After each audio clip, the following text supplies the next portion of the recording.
All right, go ahead. I'm going to tag a bunch of people.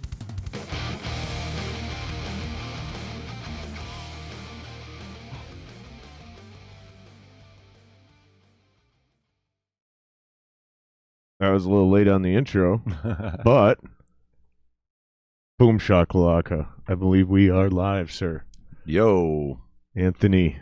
There, I just hit 20 people with it on Facebook. You goofy motherfucker. Just to be, I just want to share the love with my people and don't want them to miss out on such an extravaganza. You feel me? Dude, thank you for doing this, man. Yeah, I'm so excited to have you on, man. I've been looking forward to having you on for a long time. When I was like going through booking and like, who can I reach out to? You were at the top of the list, and it was one of those things where I knew you were just so insanely busy for so fucking long because you're a hustler, dude. And that's one of the things I love about you and respect about you so much. And we finally made it happen, man. So thank you for being here, dude. I'm excited to be here, dude. It's been a long time. I'm happy to be here. Yeah, we haven't seen each other in 5, 6, 7 years? Yeah, something. I mean, yeah, and every time we were together before, we were getting in trouble together. So it was like, well, this should be fun. So, no, man, I'm excited to be here. I appreciate it. Yeah, I appreciate you doing this, man. So, Anthony, you are a unique individual. You are a musician, a rapper, I guess you would say, a rapper, producer. You're a videographer. You shoot music videos and commercials and fucking promo videos. Yeah. We'll get into all that kind of stuff. And you're an entrepreneur, so you've run several different businesses. And you're one of my favorite people because, dude, before hustling got cool, you were doing it. And I always found you very motivational and very inspiring. So briefly just kind of tell people how you got into your whole deal. I kind of gave them the key lights of what you're currently doing. But, sure. But I'm interested in how the fuck did you get into this? So, like, where were you born, dude? Like, so, well, are you from Minneapolis originally? I was born at Abbott Hospital in Minneapolis. My dad had a place in Minneapolis. Eventually, when all that shit hit the fan, my mom was in Rochester, and then my dad was in Minneapolis. So I was here every other weekend, unless things were going south in Rochester, then I'd cruise up here for the whole week or maybe even 2 weeks at a time. But yeah, I mean, and then my mom moved back. I was south of the river, and then my dad was still in Minneapolis. So I've always been in Minneapolis. As far as the hustle goes, dude, I've always been shitty at having a boss. I've always been really bad at authority. Like when I'm sitting here getting kids ready for school and like hitting my snooze button a million times, but then still getting them to the bus and then getting bitched at when I'm 7 minutes late for work, I don't do well. You know what I mean? So I was always working my way out of jobs. Sure, I got you. That's where the hustle came from. I understand that's why you ended up doing your own thing, but what's with the drive? Where does the drive come from? Can't fail, dude. I just what is that? Where does that come from? Because I would think it's from rock bottom. Like, I've been put through the ringer in a few different aspects, and I think that's where it comes from. Like, I suppose there's like this kind of selfish thing that's like, I will never go back to where I was before, and I will still make my $1 million. I've been saying this $1 million thing forever, and everybody's like, close. I guarantee you've already technically made $1 million. Oh, I'm sure, but I've moved $1 million. Put it that way, maybe, yeah. But it's, I've always had just monsterly huge dreams, and I've always had people tell me I can't do them, and I've done more of them than I haven't. You know what I mean? So it's like, let's go. And me, everybody relates me to this motivational thing just because I post online. My name's Anthony D. I'm going to make $1 million every day. Or every time I can think about it. There's spirals or whatever where I don't post it, but either way, a lot of people find it motivational, and that's what I believe. It's just you get up and you hustle and you grind and you don't stop until you make it. And if you make it, then you didn't make it because you got to keep hustling. Well, let me put this into context, because when I met you, we worked at Guitar Center together, and you drove me nuts. Yeah. You remember this? I hated you. Oh, I hated you so much. Oh, yeah. And the reason I hated you is because you came in, you walked through the door day one, and I had to pay dues. Okay, every Guitar Center employee, it's like a giant band. You got to pay your fucking dues. Yeah. Like, I got lucky because I already knew a bunch of people there. I was an established musician. Sure. Just kind of like bands weren't doing well. I think I was actually in between bands or just started one or something. Whatever the situation was, I was kind of hard up for money, so I had to go get a real job again. And I ended up at Guitar Center, knew a lot of the cats already, so I was kind of already in, but I still had to pay dues. Yeah. You walked through the door like you fucking own that place day one, and I was like, who's this motherfucker think he is? But dude, you grew on me so fast because I remember you would walk by, I was managing the guitar department already, and you would walk by the guitar department from Pro Audio into the drum section, and you would stare at me until, because you knew I was floor aware, so you knew even when my head was down and I was on the computer, if I seen legs, if I seen shadows, I was looking up because somebody was on my sales floor, and you were prepared every single time, and I'd look up and you'd make direct eye contact with me, and then you'd blow me a kiss. You'd go and then you'd wink and keep walking. And I couldn't help but laugh, bro, because that's my sense of humor, right? And so I'm like, this fucking weird ass motherfucker. And like, I didn't get you yet. Like, cause you had this big Minnesota blue collar beard, but you had hipster tats.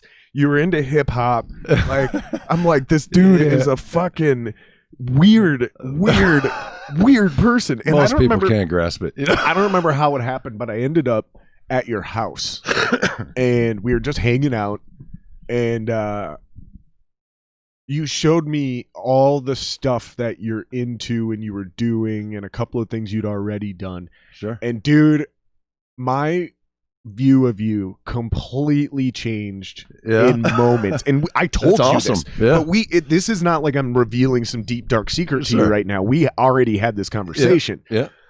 I just thought it was so interesting way back then how driven you were. That's why I said before that shit was cool, before it was popular, before Instagram was a thing, before Facebook was really even what it is. Like, like Facebook was still around, and it was still very, very popular back then, but it was literally the only one, and it was different. It was way different. MySpace was out, Facebook was in. Yeah, and there was no Twitter yet, and if there was Twitter, it had just birthed. Yeah, Twitter sucked balls as far as I ever thought. So I don't know. I'm on there, but I rarely post anything. I think I've made less than 10 tweets my entire life. Yeah, Twitter sucks, dude. It's by far the most toxic. Maybe that's why I don't have $1 million. I don't know. Because I suck at social media, dude. My Instagram account's lame as fuck too. And then you got all these young cats that are like, "Hey, bro, damn, I like your music. Da da da da. What's your Instagram?" I'm like, "Oh, you don't want my Instagram." They're like, "No, you're not on Facebook." You could have a really cool Instagram though, because you do all the video stuff. Yeah, you want to run it? No. Oh, see, all right. Well. So funny, man. Like, people don't understand when you're trying to do shit, you're genuinely busy. So like, dude, again, going back to, I appreciate you being here, because I know it takes a lot to carve out the time and come here. So one of the things I wanted to talk about is your old uh-oh, you're making me nervous, dude. Your old your Vikings push. Oh yeah, your Vikings push, dude. There was a lot of shit. You were hustling. You were hustling for some Super Bowl shit.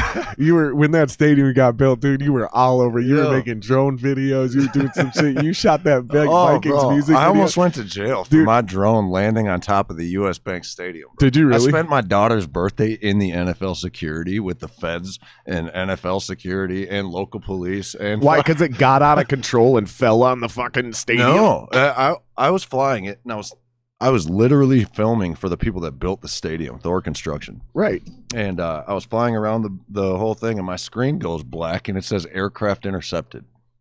I'm like, and I'm looking, and I know my drone was on the other side, so I hop in the car like, oh shit. I remember this. Yeah. Couldn't find it. And then I go park back in the front. I call the security at the U.S. Bank Stadium. So how long were you going around the stadium looking for it? I ended up walking around for probably an hour and a half. Okay. Like trying to find it. Couldn't find it. And I'm looking at my phone. And eventually my phone comes back on. And it's like a discombobulated. You could tell there's a skyline kind of. But it's way high up.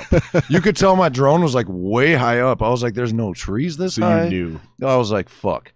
So once I figured out that it was on top of the stadium, I called the U.S. Bank Stadium. And I was like, can I speak with security? My name's Anthony D. I just flew a drone. I believe it's on top of your stadium. And they're like, are you outside in the black truck? I was like, yeah. They're like, we already have guys coming out to talk to you. I was like, oh, fuck. Mind you, this is before the Super Bowl, so they had to verify that I wasn't a terrorist taking drone footage for the Super Bowl, Sure. You know, whatever. Took 3 months, cost $1,900 to get my drone back. Got my drone back broken, and I got it back from the state police, and it was covered in white powder from fingerprints and fucking all kinds of shit, and it was broken from landing on top of the stadium. So it cost me like $3,500. It was fucked. to not get your drone working. Yeah. That's fucked. Yeah, it was fucked. It was fucked. And the company that hired me was paying me less than it cost me. So Jesus Christ. It's like I was out of drone for months too. That's terrible, dude. Yeah. I love those drone things, man. I thought they were kind of stupid. For the longest time, I thought they were dumb as fuck, right? Yeah. I thought they were stupid. Yep. I thought they were gimmicky, whatever. And then I seen like the drone races. And I was like, okay, that's cool. That's VR cool. races but like nuts. the recreation ones are stupid. Right? They're stupid. And then me and my wife, we go to Jamaica, we get married, and we run into this dude. Dangerous. We run into this dude. We run into this dude named Tim. Okay. He's the coolest fucking in Jamaica? Yeah. This dude's he's a white dude. He's from I think he's from San Francisco. I don't know. His brothers, I think his brother's was he from visiting? Boston. Yeah, he was on okay. vacation too. Okay. But we run into him. Me and Kevin are technically having my bachelor party. Okay. Right? It's just me and my buddy. We're gonna fucking just get wasted on the beach, right? Yeah. We're fucking I think we had done mushrooms earlier that day because mushrooms are legal in Jamaica. Yeah. So is weed now too, by the way. Yeah. And so we run into this dude. We run into the weed wasn't legal for the longest time. Oh, I know. It wasn't legal. Yeah, but mushrooms have almost always been legal. It's weird. Funny. Didn't make any sense. We run into this dude named Tim. This guy Tim is fucking like straight up speaking like do you remember Snow? Yeah. The rapper? Yeah. He's talking like that. Oh no. Oh yeah, you boomba clot. Yeah, man. Right? And I'm like dying. I'm like, this is I'm coming down. He was a white dude from San Francisco? Yeah. I'm coming down off mushrooms. Okay. And we run into this guy at the bar and I can't stop laughing. I'm like, you had to be his best friend. I was like, this dude's a goddamn riot. This is my guy. I was like, I turned to Kevin, I was like, I want to party with that guy tonight. Yeah. So we just walk up to the bar and I'm like, dude, you are fucking hilarious. And he's like, who the fuck are you? And then he like goes back to the white dude thing, you know? Mm-hmm. Patois, that's what it's called. Patois is the native language of Jamaica. That's what he was speaking. And he knows a little bit of Patois. He doesn't really understand it, but he knows enough phrases to like get along with Jamaicans, and they love him. By the way, that's awesome. He's not doing this to mock them. He's like one of them. That's Apparently, awesome. he's rich as fuck. Yeah. This is what we get to know. Apparently, he's rich as fuck. He goes there regularly. He has genuine friends that he's known for 10, 15 years on the island. Yeah. And he's like at home there. That's like that's a second me in home, Hawaii, right? bro. That is. So I'm like, I want to party with this dude. So we walk up. I'm like, dude, you are fucking funny as fuck. He's like, who the fuck are you guys? I was like, don't trip out. I was like, my name's Jared. This is my buddy Kevin. We're on my bachelor party. There's fucking, this place is dead. You seem like you're fucking gonna have a lot of fun tonight. We want to party with you, dude. You drive the bus. Just tell us where to go. I want to have a good time. Awesome. He's like, all right, you ever done Game blow? on. Oh, and I was like, I'm about to. I had some phenomenal cocaine in Jamaica, dude. Not gonna lie, and it was 50 a gram. Dude, I'm telling you, it's amazing. My God, the dude, bro, I thought I was gonna get murdered when I bought it too. I did. It is sketchy buying drugs down there. It was super fucking sketchy, dude. When I got there, homie grabs my bags. He's like, hands me a red stripe, takes my bags and throws them up into this, like, it was like a school bus with the back open. I was like, yo, you don't even know where I'm going. He's like, I'll bring you to the hotel. Don't worry. I was like, dude, we're staying like in the grill. Like, we're like an hour from here or something, whatever. That's exactly where we were too. Yeah, dude. And the grill's the shit, dude. It was cool. But this guy, he probably was like should have said that on a live $150. podcast. Now it's gonna get blown up even more. Oh no. When's the last time you've been there? 2014. Okay, so not too long ago. Yeah, I mean, yeah. Sorry, keep going. No. Yeah. Anyways, yeah. This guy was hooking every single person on the bus up on their way to the hotel. He's like, "What you need, man?" Yeah, you know. And I was like, "Oh, maybe just a little bit of weed." He's like, $100. I was like, $100? Like, you didn't even ask me how much. I'm only here for 4 days. I was literally only there for 4 days. He's like, "Oh, that's an ounce, bro." I was like, all right, that's fine. Give him $100. We're driving. He's got pit stops at stoplights and people just providing him whatever he's got for the guys on the bus. And it's like, you got weed here. And he's like, how much of this? I was like, yeah, maybe. Yeah. He's like, you go talk to him. Long story short, dude, we're behind a dumpster, behind this like gas station that hasn't been a gas station for 10 years. It was like this abandoned spot. Yep. He's like, go talk to him behind the dumpster. I'm like, Jesus Christ. The dude's like, just stick your finger in here, try it. I like couldn't talk, bro. My whole fucking face went numb just from gumming it. I was like, it's pure, it's uncut. Yeah, like dude, it's a completely different animal down there. I've been trying to tell people like I don't care what you think. Like, we don't have cocaine in Minnesota. We have meth. Right. If they call it cocaine, it's already been cut like 14 times. Dude, it's a headache in a bag. Yep. For way too much money. For real. It was just no, it's not even worth it. No. Yeah, it's whatever. When you go back to Jamaica? I don't know, actually. I had a fairly rough 4 days there. Really? To be honest, yeah, I got kind of turned off of Jamaica. Although I did jump the cliffs at Rick's, which was fucking awesome. I did the 35 foot or something. Yeah. They made me do the short one before I did the top one, and I was like laughing, because like you said, it's 35, 40 feet. Yeah, and in my head, I'm like, they have no idea. Like in Minnesota, we go to St. Croix River and jump the 80 foot dude, all the Taylor's time. Falls, bro. You can get up there. Yeah, same thing. St. Croix Falls. Yep, yeah. Taylor's Falls, St. Croix Falls, same place. Hawaii, dude. You do 50 feet. It's way different than jumping off of some nice little cliff. Right. Like. But Rick's was cool, man. And I actually, it was fucking way overpriced though, dude. Oh yeah. Do you remember the $20 burger? What time of the year were you there? Because we were there right after spring break got done, but they were still in surge pricing. I think we were like $20 fucking cheeseburger at Rick's when we stopped there. April. I might have been there for 420. Might have been. Where'd you stay when you were in the grill? Some little fucking Groupon. Yeah. I mean, no. It was like, some cell phone, like little. I don't remember the name of it. No, it was a little blue and white hotel that was not very big. We should talk about in a couple years. We should talk about going back to Jamaica with a small. It's group. not that expensive to get out there, dude. Because here's the thing: is my wife and I, we know how to do it right. Like out there, scouted that motherfucker on our honeymoon, right? So we got that. We were there for 2 weeks. First handful of days was sort of like a family vacation, right? And then we had our wedding, and then we went on our honeymoon. And when we were on our honeymoon, we walked up and down the beach. Awesome. And fucking, we literally walked up to every single place, and we were like, hey, we're on our honeymoon, and we're trying to like look where we might want to stay next time we come back. Can we get a tour? And sweet. Some places would be like, absolutely. And not only would they everybody let us, but some places would even be like, yeah, come in. And then they'd like serve us a drink. Yeah. Sometimes they'd even give us a complimentary meal. Yeah. Because they really want you to come back and stay there instead of where you were. Yeah. So there's a couple places. Well, I'm not going to say them on the air because I don't want to blow them up and give them away. But seriously, there's a couple sneaky spots, dude, and it's not the cheapest way to do it. Right. I'm not saying we're going to go cheap. I'm saying we're going to go, and it's not going to be super expensive, but it's going to be fucking sick, dude. I want to tell you more right now, but I can't give it away on the podcast because I don't need people stealing. What I remember from Jamaica is do not convert your American money to Jamaican money. They don't want their Jamaican money. They want American money.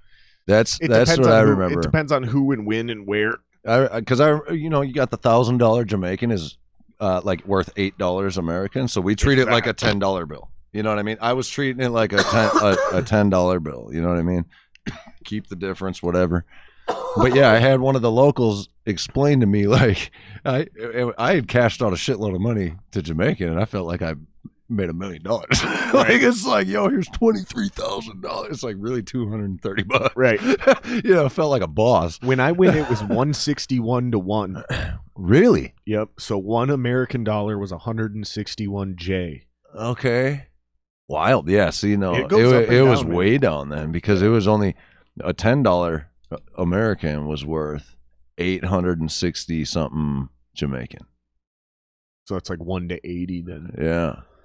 So that's a way difference. Yeah. Yeah. So I was treating my thousands as if, you know, with a tip or whatever. I was obviously, you just tip and give extra money. If you wanted to, you could probably go to Jamaica and just make money trading currency with ignorant tourists. Oh, right. Like, I said I'm not going back to Jamaica unless I sell the hotel as a commercial and stay for free. Like, that's almost my hustle to get anywhere now. That's genius, dude. You know, it's because for me, I'll still buy the airfare, whatever. But if you want to give me 48 hours at your hotel, I'm happy to hit you with a promo video. Here's my portfolio. And then be like, and then you got to bring my boy and his wife and plug you on the podcast, right?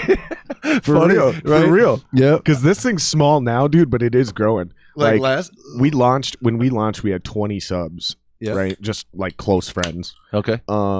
But they actually watched it. They actually shared it. They actually told people about it. Then all of a sudden we had like 40, 50, whatever. And now we're at 100. We just hit 100, by the way. By the way, we just hit 100, guys. Bang. That's this a milestone. Son of a bitch. That's a milestone right there, man. This son of a bitch. I'm number 100. You are number 100. No, but the reason I'm calling you a son of a bitch is because I waited so long. No. I'm just gonna, dude, I'm gonna blow you out. I'm gonna bust you out. All right, so on the way here,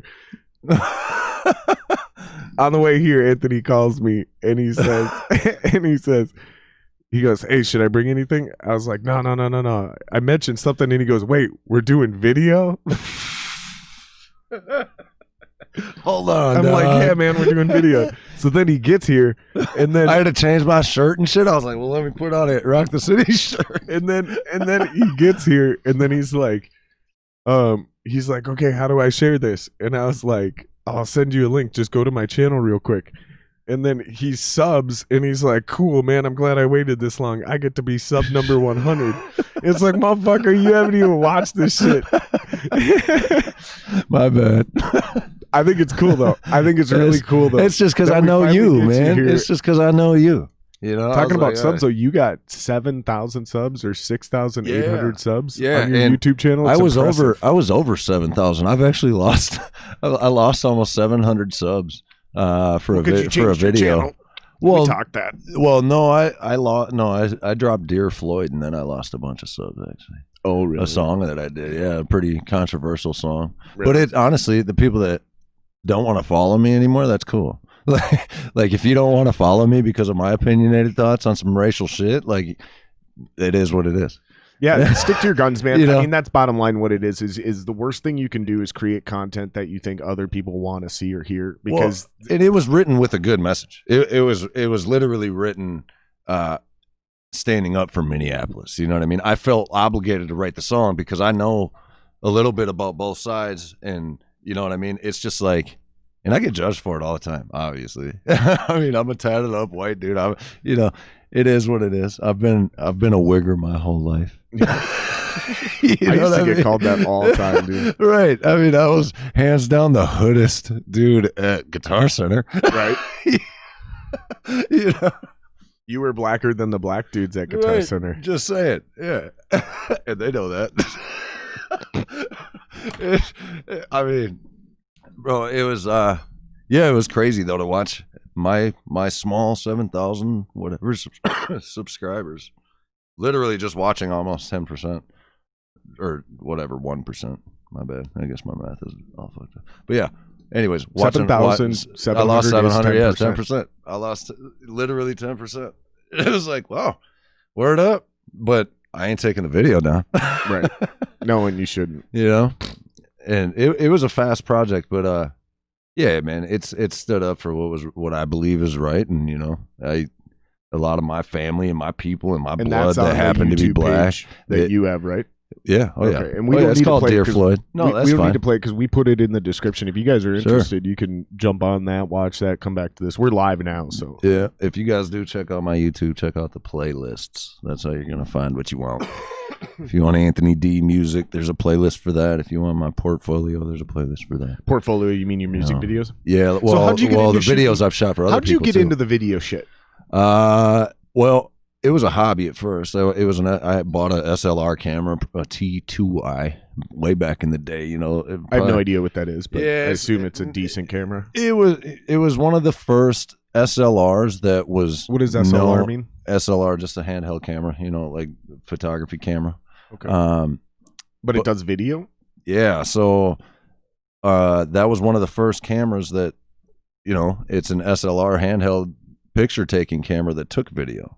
And it took really good video, but the stabilization sucked. So if you could figure out the stabilization, it was bomb quality video for the price of the camera. So rocking a gimbal to get some better stabilization. Dude, and you remember the old weird gimbals with like washers on the bottom? I really don't know that much about that shit. The gear sucked back then. I just know enough about it because I know just enough about it because of my research I've had to do for this. So shit I've stumbled across. Sure. But other than that, man, I'm kind of the gear it sucked back then as far as attachments, as far as attachments and whatever. It sucked back then. Yeah. It was really expensive for good gear. Now you can get good gear for you can get like a really nice gimbal for like $100 now. Yeah, you can get a nice tablet for $100 or a nice, you know, a fucking laptop for $300. It's like the prices are just different now. Yeah, I'm looking at this HDMI switcher for the podcast. Yeah. Because I'm upgrading the cameras eventually. Yeah. And I got to get some new shit before I can get the cameras, blah, blah, blah, blah, blah. Yeah. This box, there's two versions of it I'm going to get. There's a $300 version and there's a $600 version. Mm-hmm. And I haven't figured out which one I'm going to get yet. But regardless, that thing 15 years ago would have been, 10 years ago even, would have been $3,000, $4,000, oh, $5,000 easy. Bro, I used to sell $3,000 computers at Circuit City. Yeah. You know what I mean? It's like, and then what they have, a 256 gigabyte hard drive. That's fucking wild. So it started off as a hobby with just this one camera. Yeah. And what did you start shooting shit for yourself or what? Yeah, I was just for the family, whatever. I had kids, you know, I was taking pictures, whatever. And it was just a hobby. I was never going into it intending to make money. And then I started using it for simple video stuff. The Uber story. I was teaching Uber drivers how to make the most money. That was my Uber hustle or my YouTube hustle at first. And there was a good market for that. I was one of the first 300 Uber drivers in Minnesota, so I knew a lot about it. And I was following some of the changes and whatever. But yeah, and then I ended up finding kind of a loophole to make a bunch of money with Uber that went really well.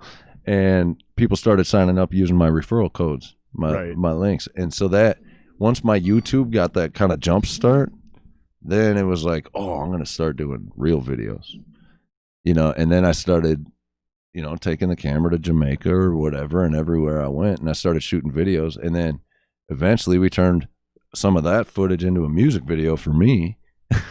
And then from there, I was like, oh, I could shoot a music video. And then I started shooting music videos.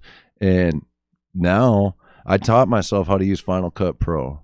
I've always been using Pro Tools the wrong way, you know, whatever. Right. But yeah, so I taught myself how to use it. And now that YouTube's big and you can educate yourself in 15 minutes on anything, it's like I started taking it seriously. And then I started upgrading the cameras. And then I started buying video gear. And then I started, you know, and the whole time, I was doing photos and whatever. And then I'd start doing weddings. Somebody asked me if I could film their wedding. And it was like, game on.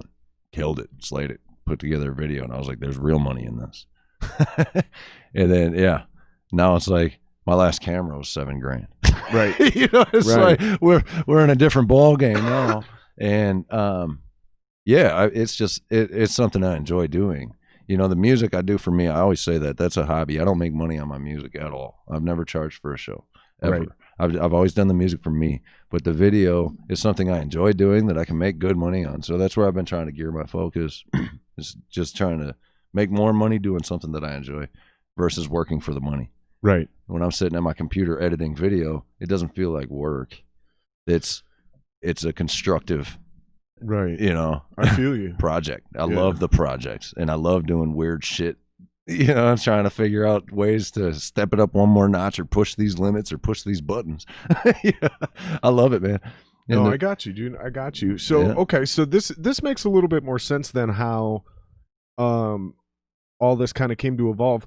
But where did you get the idea for this? Where did you get the idea for the Rock the Cities things? Because this, just to kind of set it up for you, for the listeners that don't know about this, I think this is your best idea.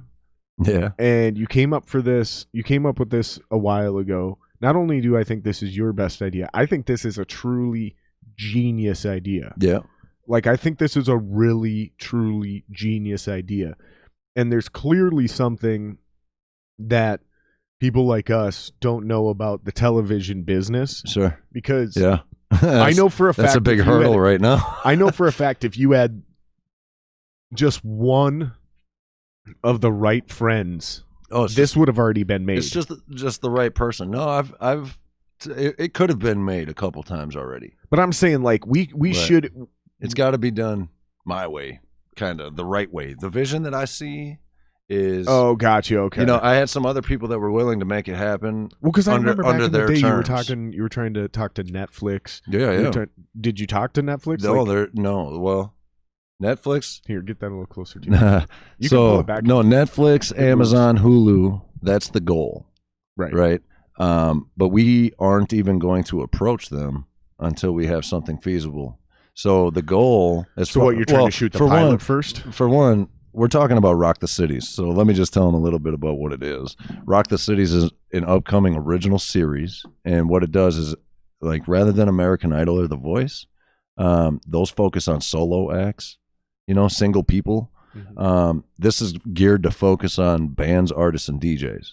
Gotcha. So it's kind of anything goes, any genre. It's not like artist. It could be a saxophone player or a violin player or a beatboxing, DJ, whatever it is. Even if it's super unique, anything kind of goes. And the goal is to travel to different cities and feature 4 different acts in each city. But what makes it unique is that we do it on a moving stage down the middle of major cities, right? So because we're from Minneapolis, the first episode is going to be in Minneapolis. Now, we've done 2. How that originally started is I did a music video called Long Way to Go. And the concept was like, oh, dude, we got a long way to go. Let's like hop on this rig and be driving and performing in a bunch of different scenarios. And so I ended up calling the Minneapolis police, was like, yo, we want to take a moving stage down the middle of Hennepin Avenue. Is that cool? They're like, what the hell is this? I was like, no, my name's Anthony D. I own a production company. We're actually working on a project that we're going to be pitching to Netflix. And it fucking poured rain. Long story short, dude, I had fucking the chief of police. He had my back. He was like, dude, this is an awesome idea. I hired off-duty cops to come in full gear so they could escort us down the middle of Hennepin Avenue, moving slowly, considered a parade. And so we did that. It poured rain, dude. I rented like $15,000 in gear, and it's just fucking downpouring for the 2 hours. Did you get event? Carson? Event no, insurance? I mean, they knew what was going on. They knew what I was doing. But you can get event insurance. Yeah, I'm sure it was covered. They helped me out. They're potentially sponsoring the show, hopefully. Okay. But anyways, I rented all this gear, dude. It's just coming down, and we got huge tarps and shit over it, and we're mounting all this gear and trying to get it up, and then it just starts fucking cats and dogs, dude, just pouring rain. And it was actually, we set it up in front of Tracy's in Uptown. Really? And because she lived right on a main road that we could access. Shout out to Tracy. Yeah, for real. And I went and smoked a bowl, and I was like ready to break down, bro. I was ready to cry. I was like, I'm paying these cops $900 right now. Like, I got all these people, I got all this gear, I got this generator just sunk in water. And I was like, fuck it, let's go. And we set up the tarps, dude. We put up these QSC big ass speakers on these stands, and we ended up strapping them down with sandbags and buckets and whatever we could find, and then we put a tarp over those and strapped them to the stands. It was like that what was holding up the tarps. We had a drum set under there just getting rained on. We had like DJ lights running across PVC pipes on this homemade rig we made, and we did it. We only had about 2 hours, and it was just pouring rain, and it was awesome. And they gave me a wired microphone, bro. And it was supposed to be a wireless microphone so I could run all over the street, but we didn't have one because they gave me the wrong mic. So I'm plugged in with a 25-foot XLR, like chasing the rig, performing, yelling and shaking hands. And it was a shit show, bro. That's fucking awesome. And I was like, we're going to fucking do this again. So we used some of that footage. The second time we built the rig really big and really fucking awesome. And we had Scott Thompson's band out there. We had a couple people out there. Berman was playing guitar for me, and we hired the police. Is that who's in that video? That's who was standing on the rig right there. Oh, it looks like him in this picture, but I couldn't. Yeah, I watched the video. Yep, that's him. See who it was. And that time it was awesome. That went really well. I had sprained my ankle laying a mini bike down like 2 days before. Dude, I'm wearing an ankle brace and hobbling my ass down Hennepin Avenue. Nice. Whatever. It was cool though. Like a champ. Yeah. So show must go on. Right. But this time, again, that's what I love about you, because you don't fuck around, man. Yeah. But this time, like, might be a cornball sometimes, but you got balls, dude. And right? I love it. I fucking love it. Well, so this time the response was way different. People dug this. You know what I mean? People were like, holy shit. But we lost the SD card. It corrupted itself on the main camera that we used. So all we had was B-roll from other cameras. So we lost. It was on a DJI Osmo, and I had just bought it. And for whatever reason, the card got full while it was recording. Couldn't access any files. I paid $300 to get it fixed, whatever, and I got 7 seconds of video from that entire card. Get the fuck I'm not kidding. And that was the truck that was following us. We were out the sunroof, like we were getting the good shots, and lost that entire card. But after that, I was like, we need to hit this with a different approach. Like, we need more people involved. It was cool that it was for a music video. It was cool that we featured a band here, but what's the goal? And it was like, I want to travel to different cities and perform, or let people perform in the middle of their hometown. Like, that's my goal. And that's how it started. So now the goal is to get these 4 different acts. We're going to focus on each act. We want, like I was telling you a little bit earlier, we want to talk about some of the historical music and where it came from that city. You know what I mean? And so we want to do the interviews in like a historical venue. We want to do background of the bands or the artists or whatever, and where they're from, a little bit of their story. And then the rest of the footage of the episode is going to be them tearing it up and the fans' reactions, and like literally a bigger stage than this. We have a 27-foot stage we're working on right now. But this time when we do it, it's going to be done right, and we're going to have big cameras out there. We got drone permits. We got all kinds of stuff happening. We're trying to get local sponsors, or not sponsors, local vendors to come and set up their own shops and sell their own stuff and have little attractions. So our goal is to go down the main street. So in Minneapolis, it's Hennepin. And we go down maybe 6 blocks and then back on First. And then we just keep making that circle. Mm-hmm. So we still have the same vendors set up. Originally, the goal was like, let's get Red Bull to come out here with their girls and just pass out free energy drinks. Well, Red Bull, I turned them down. They wanted it.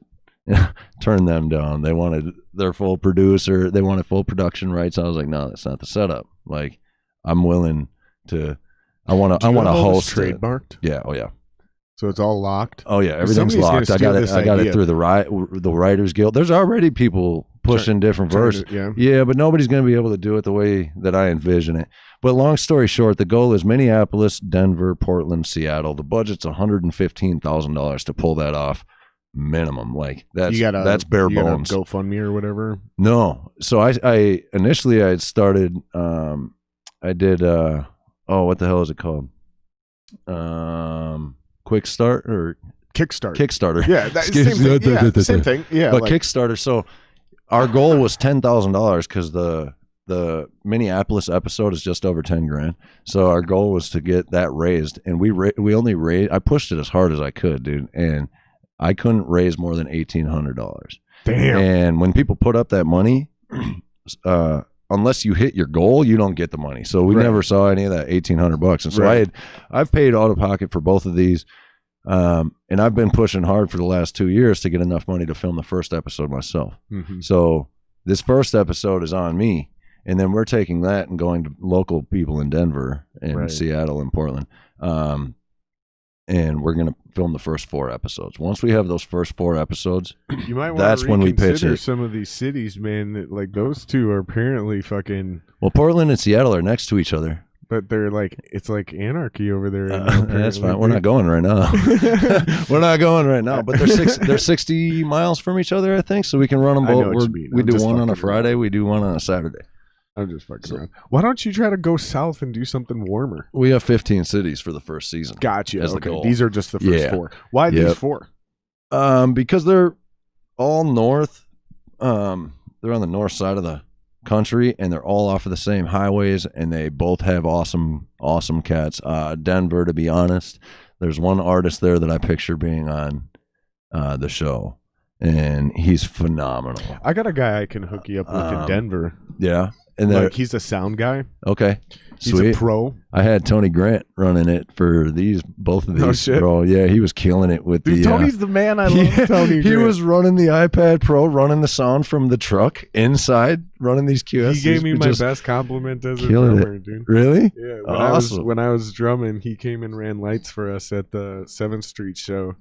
And he gave me the best compliment I ever heard. But that's dude, I'm talking about. He's actually pretty well known too. You can ask around. His name's Justin Beneke. Okay. Oh, I've heard that name. He ain't free, but he ain't gonna fuck you. Yeah, right. He'll bring you. No, for sure. He'll give you all the infrastructure you need. Mm-hmm.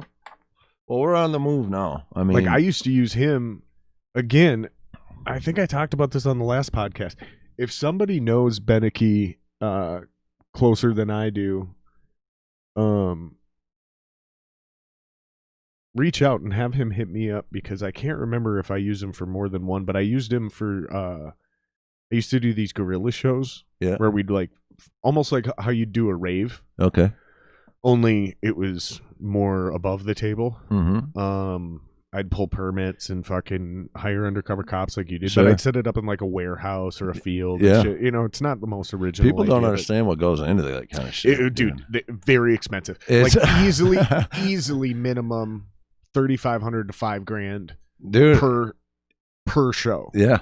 See, that's what makes this first episode really tough, because just rallying up the local support is hard enough in itself. Yeah. So to look beyond that, then you're just looking it's just a whole different ball game. So I'm excited, though. I believe that the summer of 2021, because 2020 just kind of screwed itself up, but 2021, we're going to be rolling down Hennepin Avenue with the city backing us and filming episode 1. In that episode 1, it's going to hopefully paint the picture for what comes next, and the goal is to take the first 4 episodes, pitch them to Netflix, Hulu. Let's get them in a bidding war. Sure. You know what I mean? It's like, and I'm not taking less than $1 million. So if that makes sense to anybody, if anybody knows me, that number might be low. That's $1 million ticket right there. That's just the first season, and I'm hosting it. And it's kind of my terms. Yeah, no, that's the minimum. Ain't nobody taking it for less than that. And word on the street says that Netflix has never paid less than $1 million for an original series. Wouldn't be surprised. So for me, it's like, what the fuck? Why is this not on Netflix right now? Like I said, it's because we just don't know the right people. Because I'm telling you, it's the right eyes, and if we can get you in the room, it seems like a genius idea. Mm-hmm. Now they're gonna tweak it, and this is the problem: is like you're gonna have to be a little bit flexible on how it gets executed, because it's just gonna be. But I'm not gonna give them full production rights. Are you kidding? Like, no. That's where I don't know anything. I'm a about director, and I'm hosting it. Period. I don't know, man. I can't give you any advice on that shit. I don't know how it works. Maybe I shot myself in the foot already. I literally laughed at Red Bull and then never heard back from anybody else. I sent out 900 Rock the City's marketing packets, dude. Sent them everywhere. Never heard anything else. So it's like, well, okay, let's take a step back. And how do we show every single one of these people that we were not fucking around? Right. I want to make sure that when this is done, every single person goes back and finds the pamphlet that I sent them, or the hard copy that I mailed them. And I want them to be like, oh shit, Ellen DeGeneres, what's happening? Next time I see you on your show, it'll be awesome. Yeah, I don't know how that shit works, man. I have no idea how the business side of the TV and movie industry works. I just know that you got to know a couple of the right people, because all you got to do is get in the room and into a pitch meeting. To be honest, some of the connections that I've made, some of these sit downs that I have on the schedule, one of these guys in particular, I won't even say his name right now. I've been on his call list, like for for him to get in touch with for 2.5 months. Like, that's how busy this dude is. Right. And I'm like sitting here so anxious about the call. Like, man, your call right now. This dude, right? That'd be awesome. I would totally. That'd be hilarious. Phenomenal, though. I mean, some of the connections, the people I'm meeting, anyways. Regardless, it's gonna play its course. People will see. They'll know what I'm talking about. Meanwhile, I got a million other hustles going, just to pay for this. It's fun. So let me ask you. So going back to the video thing, because I'm curious about this, because this is obviously more of an investment of what you're doing. It's obviously not turning any dollars for you right now. Right. But I'm curious, how much does it cost to get a music video shot? Dude, do you charge by the hour? Do you charge by the day? So how does that fucking business work? Well, obviously it depends on where it comes from. If it's local business, if it's word of mouth through people that I know personally that I've worked with or something, then I'll work with them.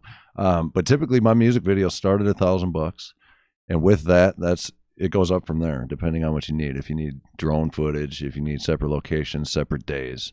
If we need to be filming all day, all night, whatever, if I need extra camera guys, if I need more cameras, whatever it is, we work it out, and I see what's going on. And once I paint the picture of what they're looking for, I'll just give them an honest bid, But what I can guarantee is, like, they're 100% going to get their money's worth and be blown away. I have yet to have a client ever that hasn't been blown away.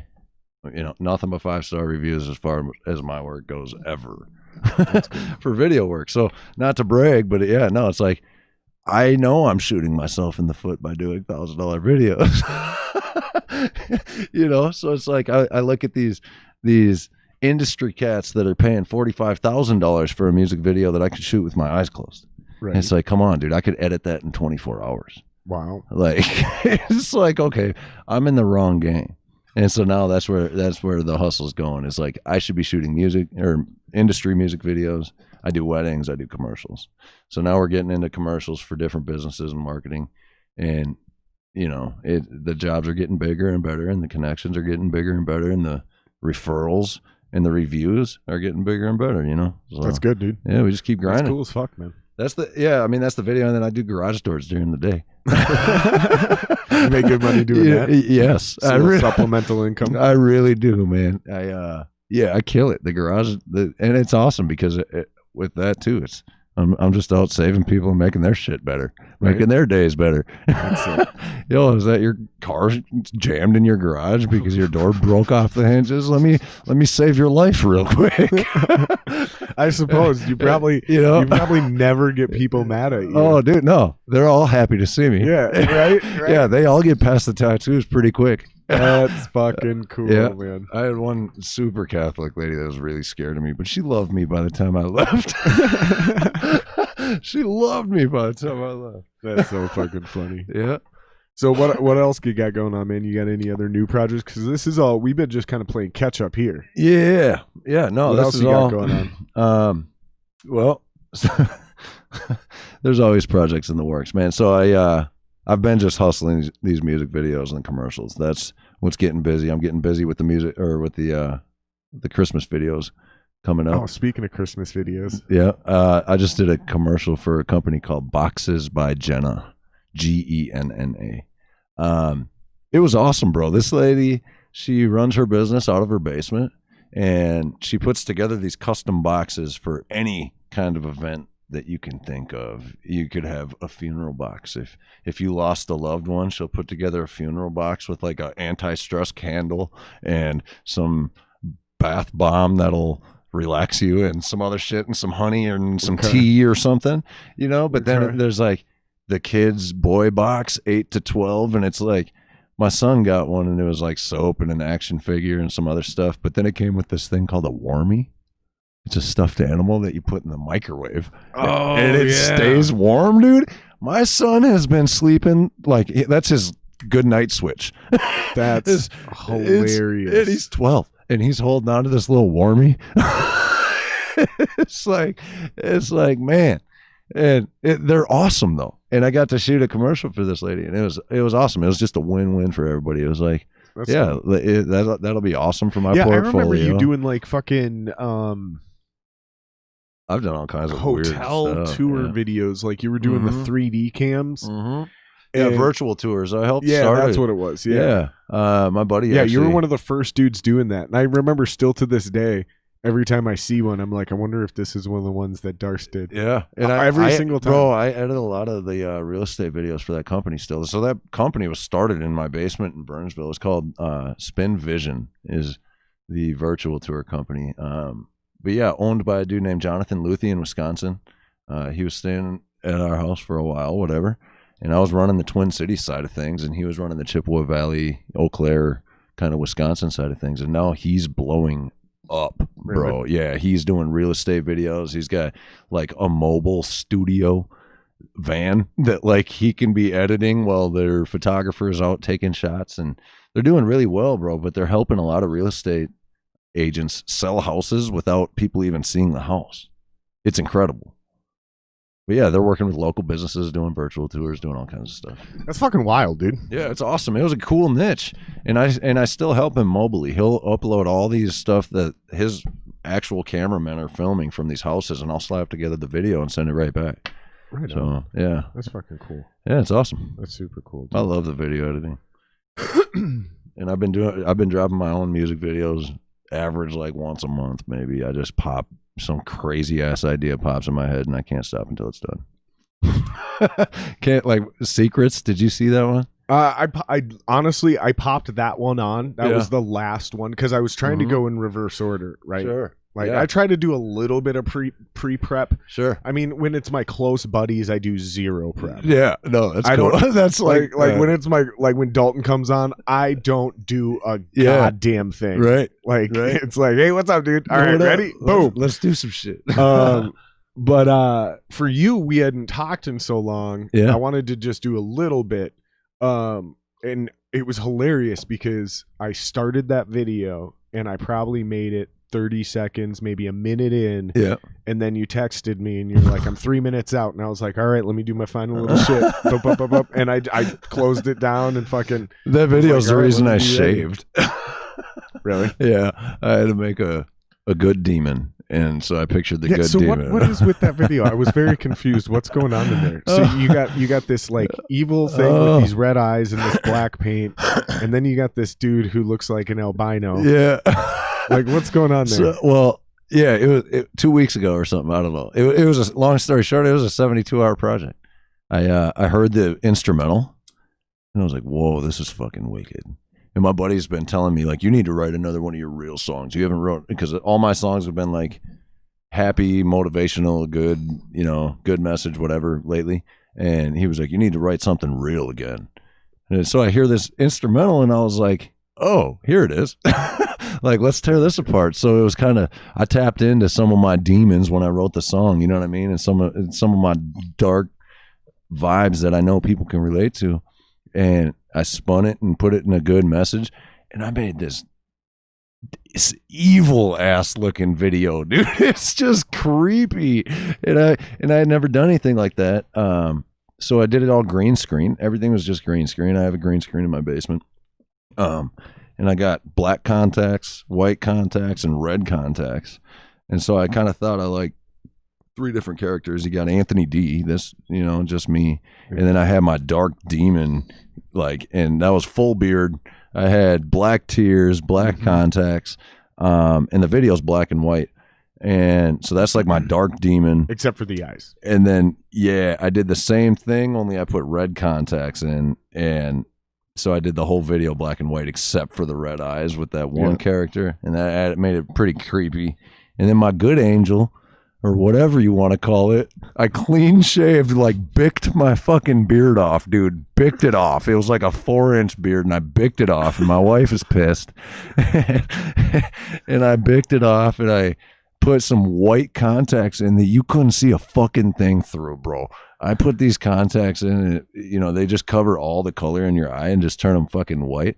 And I couldn't see my phone in front of my face. Right. I couldn't see my camera. I couldn't see nothing. I was like, okay.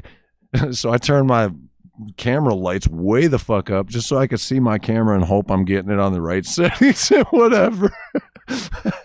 Yeah, it was terrible. But yeah, and then I flipped the video in like 24 hours. But what was crazy is I thought it was just going to be a lyric video. So I had already put together a lyric video for it. And it was a pretty interactive lyric video. So then when I decided I was doing a video, I was like, well, I'll make it pretty basic and simple. I'm going to grab another, dude. No, you're good. I'd make it pretty basic and simple. And that's what I did. I added the lyric video on top of, the lyric video on top of my actual music video. And it ended up being pretty dope. But yeah, so it was, like I said, it was a 20 or 72 hour project. I heard the beat, wrote the song, filmed the video, dropped the video 72 hours later because I got other shit to do. My favorite video that you've done was your ridiculously silly Christmas video for the Vikings. I almost got arrested for that too. The U.S. Bank Stadium hates me, bro. We drove a Lamborghini right up onto their sidewalk and pretended like we ran it. In fact, I'm convinced it was so silly that the only reason the Vikings didn't pick it up and run with it is you actually have Lambo in the name of it. Yeah. Which sounds like their field. No. U.S. Bank Stadium is not Lambeau. The Packers. Oh, I know what you're saying. Lambeau Field. Yeah. That's their rival. So, like, even though it's spelled differently, they're like, yeah, but the Lambo is my god Lambo dad. I know. He's like, I picked up on that. You're so fucking weird, dude. He's so awesome, dude. He does so much cool shit with that Lamborghini. He bought it for good causes. He just did like the kids 3,000, like where he was raising $1,000. So every kid that took a picture in his car, he would donate $1. And yeah, just cool shit. He's awesome, dude. And we just fucked that Lambo up, bro. We straight up. I hit him up. I was like, bro, listen, I got like a Viking Santa costume on the way, and I wrote the Vikings a song, and I was like, I need you to bring the Lambo out here. Mind you, it's the middle of winter. And I was like, I'm gonna snowboard behind the Lambo if that's cool. You gotta let me snowboard behind the Lambo. So, bro, we got this like whole ski setup that hooks up to the back of the Lambo, and I hit up the Burnsville police station like, yo, my name's Anthony D, man. I own a music video company. I was like, we're filming for the Minnesota Vikings, and I was curious if we could drive a Lamborghini through the park. They're like, for the Vikings? I was like, yeah, it's like a Viking Santa getting pulled through the park by a Lamborghini. They're like, go ahead. I'm like, word up. And then Viking Santa got in trouble at the fucking Mall of America because I was chasing down a Packer. Dude, that was my favorite part of the video, bro. And that dude, Biggie, dude, that's my guy Jason. He's awesome. He's clearly not a professional actor. However, you either chased him to exhaustion, bro, or he was really good at selling the fear. I chased his ass like for real, dude. And what was fucked up was Black Santa. It was Black Santa's first Christmas at the Mall of America. And here's white Viking Santa dipping around chasing a Vikings fan carrying a black Packer fan. Black Packer fan. And I got the Vikings flag just screaming. Dude, we're just screaming. And I ran in there, I set up my camera, and then he had his camera as he was running. And by the time, so we dip around Santa and I chase him out the doors, and then I run back to go get my camera. Here's my camera just sitting on the floor, pointed where I wanted it. And security's in my face. What are you doing? Like, I'm just grabbing my camera. It's right there. That's it. And I got this just ridiculous spray painted purple and gold Santa beard and shit. That was dude, that shit is so fucking just funny, grabbing bro. my camera and riding. That shit is so goddamn funny. Yeah. Oh, fuck. I love pushing those limits, bro, though. Just, and it was such a great idea, but it was so close to that Packer Vikings game. And we were trying to get it to DJ Ski, trying to get it to these guys so they could play it at the Packer game. Yeah. Man. It's tough because like the gem of that was the video, not the song. So it like the radio stations aren't going to pick it up. But usually, like if the song is fucking super funny, you know, and it stands alone, sometimes you can get it to like K-Fan and shit, and they'll play it. K-Fan, dude. There were so many people reaching out to K-Fan for it. I really wish they would have picked it up. I really do, because it was such a good fit for them. It was something they could have just shit talked or had fun with. You know what I mean? Dude, the video was a gem. It was awesome. It was fun. That was also a 24-hour project. I'm convinced if you didn't put the word Lambo in the title, it would have. In the title? Yeah. What? It's not in the title. Yeah, it is. What? Yeah. Show me. Oh, Santa. I don't. Show me on your YouTube channel. Yeah. Hey, I'll see. Hold on, bro. At the end, the last word is Lambo. Oh, Lambo Dad. That's why. It must cut off. Yeah. No. But it says Lambo. Anyways, yeah, that was a hell of a project. Because people are stupid and they'll think that you're trying to say something about Lambo. No, well, Lambo Dad, even though like there's a Lamborghini in it, because people are idiots. Sure. No, yeah, you see what I'm saying? Yeah. Like no, I gotta pay him dues though, because he's there every time. It's like, bro, we got some wicked shit to do. He's like, I'm down. If you ever do another one of those, we need to go down and get some B-roll at tailgating. It was, oh yeah, we've been do it during tailgating. Dude, it was 6 degrees when we filmed that. No, I know. I could tell. It's rough. It was terrible. It's rough. But I'm telling you right now, bro, like, next time you do something like that, I'll go down there with you. Yeah. Are you playing that back? Turn that shit down. Is that? Oh, that shit will come through funny. here. Oh, funny. We'll get one of those never-ending feedback loops. Oh, they're terrible. We'll go down and we'll get some B-roll at the tailgates. I'll fucking introduce you to some of the tailgating groups, because I used to own season tickets, so I know a bunch of those cats down there. Like right at the end.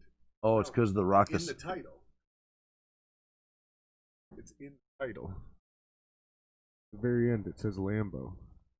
Oh, funny. I see. I see with the yeah. And so people are idiots, and then the algorithm also doesn't know what to do with that extra word in there. I know. I don't. With that extra word in there, it's like the algorithm. Like I've been just learning so much about YouTube, like and how you title your videos and shit. You're supposed to like export your video with the exact same title it's gonna be uploaded to YouTube with. The file document name is supposed to be the same to help the algorithm. Really? Yeah. I didn't fucking know that. Yeah, bro. I've been learning so much shit. A lot of it I choose not to care about, because it's like, let me just fucking post it the way I see it or what it should be or whatever. But I don't follow, and that's probably why I don't have more people. I mean, you're doing a fucking lot better than I am. Now, granted, you've been doing it for, what'd you say, forever, 7 years? dude. Yeah, 7 years. But back then it was nothing. It was just personal videos. Fuck, how long have I been doing this? 33 episodes? That's not too bad. I'll take that growth rate. Yeah. I just need to get to 1,000 now. Yeah. Now that, and I don't know if I can really do it at an actual 100 subs, or if I got to get like, 100 and hold it for 30 days. Yeah. Like, but at 100, I get my own URL, and then at 1,000, because I'll get the watch hours. I'm already at almost 1,000 watch hours with 100 subs. Like, by the time I get to 1,000 subs, I'll have the watch hours. That's not an issue. And then I can monetize. Then they'll put ads on my shit, and like I can finally get paid for doing it. I got my shit monetized. I still get a check from And just for YouTube people that know, if you guys help me do that, if you guys sub and we get to monetizing, like eventually is what I want to do is use some of that money to where I can pay for larger guests to come in. Fuck that. Like if I can fly in somebody that I can get connections to. We'll take all your monetization money and blow it in Jamaica. We'll do on cocaine. Here's what we should do. We should start a Patreon and raise 10 grand. Game. Here's what we should do. We'll raise a Kickstarter or a GoFundMe. Yeah. People, if we can raise 10 grand and we'll blow it in one night. You tried to raise. Here's the best part is we'll start one. You have one for Rock the Cities. You need to raise 10 grand for Rock the Cities. Then we'll start one. Yep. And we'll raise 10 grand. Yep. And is what it'll be. One hand of blackjack. Anthony and I will go with our wives to Jamaica, and we will blow it all on cocaine and partying. But we will film all of it, and we'll talk about it all you guys want. It's all legal in the other country, so we can't get in trouble for it. I don't know if cocaine's legal. I'm pretty sure it is. I'm pretty sure all drugs are legal. Oh, I hope so. That'd be fun. If not, whatever. We'll still film it. It's not against the law for us to do cocaine in other countries. Right. In America. We can't get in trouble for that here. Yeah, I don't know. Right. You see what I'm saying? Yeah. We'll just say it's flour while we film it. We'll say it's fucking cocaine or something. Yeah. It'll definitely be cocaine, but but we just won't do it live. We'll film it. Sure. We'll bring it back. We'll edit it, and we'll put it out as a special. I could dig it. That'll be what we do. It'll be fun. Probably, it might even be more fun than just sticking with a podcast or Rock the Cities. What are you doing for Halloween? No idea. I got 3 kids, so it really depends on them. Like, is there trick-or-treating plans? I don't know. I've heard that trick-or-treating might be off like nationwide this year. I could be wrong. I'm pretty sure they already canceled it here. Mm-hmm. I know they already did in California, I think. I was looking at a bag of Kit Kats and Reese's, and it was $16. I know. I was like, Jesus Christ. This is the worst time of year to try to buy candy. I know. You should have expired candy already from earlier in the year. Yeah. You just buy your shit a month ago when it's a normal price. Yeah. And just hold on to it. Just put it all in the fucking freezer. Motherfucker. It'll be fun. Yep. So, do you do live shows and shit with your music, dude? Not so much anymore. Well, I spent 8 months in a wheelchair, and after that, I have done 2 shows, I think, and that was just short little tidbit shows. I haven't really been pushing the shows too much. Like I said, I do the shows free. So, like I said, Let me throw something at you, man. Yeah, I've been kicking this idea around for about a month or 2 now. Mm-hmm. And I think we might have to continue to be creative through next summer. Sure. Now festivals and stuff are being booked. Yeah. Right? So I think next summer we're going to be able to do outdoor shit, but we're not going to be able to do a lot of indoor shit. Sure. So I want to do a couple things. Over the winter, I want to put together a group. And I got a few people interested. I'm kind of putting some puzzle pieces together. Only if it's choreographed. Here's what I'm thinking.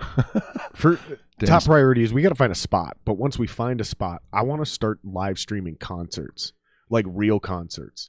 Like talk to Loring Park. No, not yet.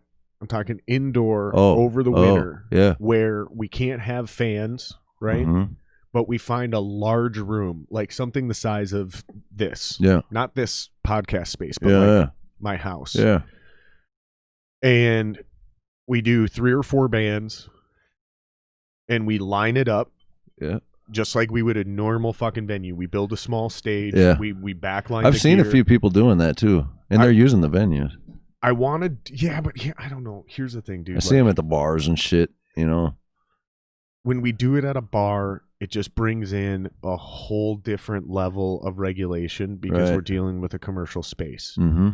If it's a private space, no, I get what you're saying. I'm just saying people we invite 3 or 4 bands and we try to do something like this. And then is what I want to do is that gives us all winter to work out the kinks, perfect our deal. Yep. And then come summertime, here's what I want to do. Yeah, okay. I'm making sure I'm still in the shot.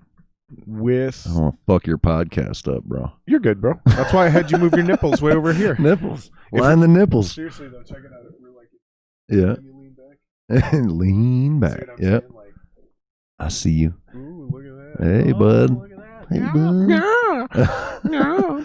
Damn, you don't got the fireplace in the shot, dog. I got it in this shot, but barely because I'm in the way. Oh yeah, I see it. It's back there. It's pretty. I like looking at it. It calms me down. It soothes me. Thanks, man. Yeah, I appreciate that. I like your zen in here. I appreciate that, bro. Yeah. Is that Kirby Puckett on the Wheaties? Fuck yeah, it is, Fuck bro. yeah, it is. Fuck yeah, it is, bro. Damn, I just noticed that. I was like, oh, that's my guy. I love Kirby Puckett, dude. Yeah, I got a bunch of cool, stupid memorabilia over there. I'm going to redo this, too, because I got some more shit I want to hang up now. Some guests that have been on the podcast brought me some shit, and I want to start getting that hung up. I got to meet some of those Twins players back in the day. I used to have a baseball signed by most of the 91 Twins, and something straight out of the Sandlot movie. I fucking went and played baseball with it as a young kid. Stupid, didn't know what it was. I had a Paul Molitor ball and Kurt. It was only half the team. Ken Herbeck. My mom knew Ken Herbeck. It was only half the team, and I knew I was never going to get Kirby Puckett. I got to put on a World Series. It wasn't Kirby Puckett. It was somebody else. I got to put on a World Series ring recently. Really? Yeah, dude. It was from a garage door customer. He was like, "Hey, you ever seen a World Series ring?" He's like, "Try it out." Was it his? Or it was his dad. So his dad was the cook for the Twins. And he would cook their ribs and he all got a their ring? meats. And, yeah, they got gave him a ring, dude. That's and it sick. was fucking huge. I could find it. It's on my Facebook That's somewhere. awesome, but dude. yeah, it was fucking monstrous. Yeah, I got all kinds of cool fucking old sports memorabilia back there. That's cool. I like your dent in the Wheaties box, you dick. That's not my fault. I believe like that. I got it like that. All right. That's why I took it. Sweet. Either way, dude, it's still awesome. I did not steal it. I liberated it. He's like, I ate it when I was high. No, there's still Wheaties in there. All right, good. That's for the next mushroom trip. I liberated it from. You got to fix it. Oh, wait. No, I got you. Here. So we'll loosen it. Oh, you got to turn the shaft. Turn the shaft. Got it. Make it nice and tight. And he's got it down. He's got it down. There we go. No, somebody had it like in their basement. Shit was piled on top of it, and I was like, I saw it from the side, and I was like, no fucking way. And I pulled it out, and I was like, you don't deserve this. And they were like, take it, and I was like, see ya. Thank you. Bye. That's awesome. I liberated it. That's liberated it. Good. You saved it from it's somebody who didn't care about it. And in fact, is what I'm going to do is I'm going to get it in one of those. Have you talked about it on the show ever before? I don't fucking know. Nobody's interested in that shit. I think it's pretty fucking cool. Kirby, shout out to Kirby Puckett. I got a Wheaties box back there. That's what he's talking about. I don't think you can see it in this shot. Kirby Puckett made me not frame. He made me want to be a baseball player once. Me too. I thought I was going to be a baseball player when I was really little. I won a state championship in Little League. Really? Yeah. That's awesome. I got kicked off of a team in 8th grade. That was really sad. It's one of my greatest memories of my life. Yeah? Yeah. Nice. It was something straight out of a movie, dude. It was crazy. We were on this killer baseball team. You guys won? Yeah. Dang. We lost in like the first or second. It was a double elimination tournament for the Minnesota Little League state championship. Yeah. Double elimination. We lost the first game or the first or second, third game, something like that, right away in the tournament to this team. I think it was Golden Valley. So we went to the losers bracket. Fuck Golden Valley. We went to I played for Coon Rapids, and we went to the losers bracket and just demolished everyone because they were all losers. They were all the shitty teams, right? And we made it all the way back to the championship extremely easily and faced Golden Valley again. But now we had to beat them twice in a row. Spanked them. We came back from behind in the first game. I think we were down 4-0 in the bottom of the 4th inning, and we won 6-4. Sick. Something like that. Yeah. Some crazy shit like that. And then, and I'm probably fucking these games up because this was a long time ago. But the second game, I do remember this. I was the starting pitcher for that game. Nice. I was pitcher too. I definitely did not see it coming. Uh-huh. Like, I figured, it's a state championship game, blah, blah, blah, blah, blah. Yep. I was like, okay, maybe I'll be relief pitching today. Maybe I'm starting in the outfield. Sure. Maybe I'm starting at second base. Yeah. These were things that weren't uncommon for me. Shortstop and pitching and was I was a starting pitcher, but I thought there's no way he's going to start me in this game. He's starting one of our aces. Yeah. I'm going to end up being a reliever, maybe. Sure. Maybe. I wouldn't have started me, you know what I mean? But he did. He started me, and you won the World Series. No, I gave up like 4 runs in 4 innings, which wasn't horrible actually. Right. Again, against that team. Now I understand. In retrospect, understanding the true wisdom of the game, it actually makes perfect sense because he knew I was only going to give up a handful of runs. Like against this team, 4 runs isn't bad in 4 innings, and sure as shit, we fucking came back. And I remember this kid named Jay. Hit a game-winning either grand slam or home run in the bottom of the 6th inning. Bam, fuck, dude! It was game on. It was cool as fuck. You ready dude. for another one? Hmm? I'm always ready, baby. I'm always ready, baby. It's got to be weird trying to fucking. I'm just trying to think. Not trying to think. I've been thinking about this, dude, and it's just fucking with me about this Rock the Cities thing. Like, talk to me, dog. Let's get it off your chest. Well, it's just... And then I got to show you a video. It's got to be so fucking weird trying to get content made right now when they have major content already made that they're delaying. Sure. Like, so for example, I just heard Sony is not putting out any more movies until things are quote unquote back to normal. Sure. Okay, so I'm thinking as a business owner, and I'm sure you can help me think this through. Yeah. They still got bills to pay in the meantime. Mm-hmm. So they're already got to be hemorrhaging money, right? Because if they're not putting COVID relief, dog, that's how everybody's getting it these days. Okay, but still, that can only last so long. No. So they got to be looking towards the long term. They're not generating any new income because they're not putting out any new content. Sure. They still got bills to pay. And they're still paying to film these series. Well, and that's what I'm wondering is, are they still got to finish the projects they already have started?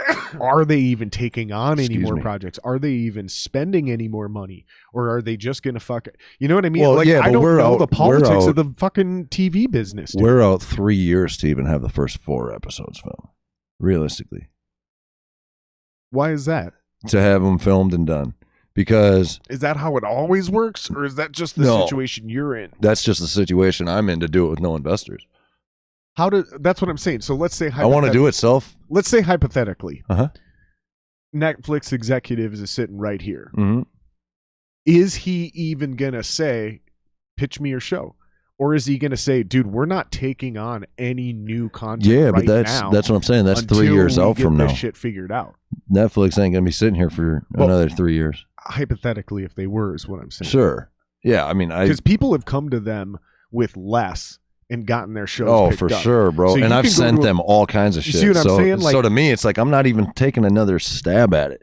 I'm not even taking another stab at it until I have almost this $250,000 product in my hand of the first 4 episodes. You know what I mean? I'm not even approaching anybody until that's complete, because now I already have a quarter of the series filmed and edited, and I edited it myself. You know what I mean? I facilitated one out this of those entire first 4 episodes. Now I'm self-sufficient. So it's basically a pilot.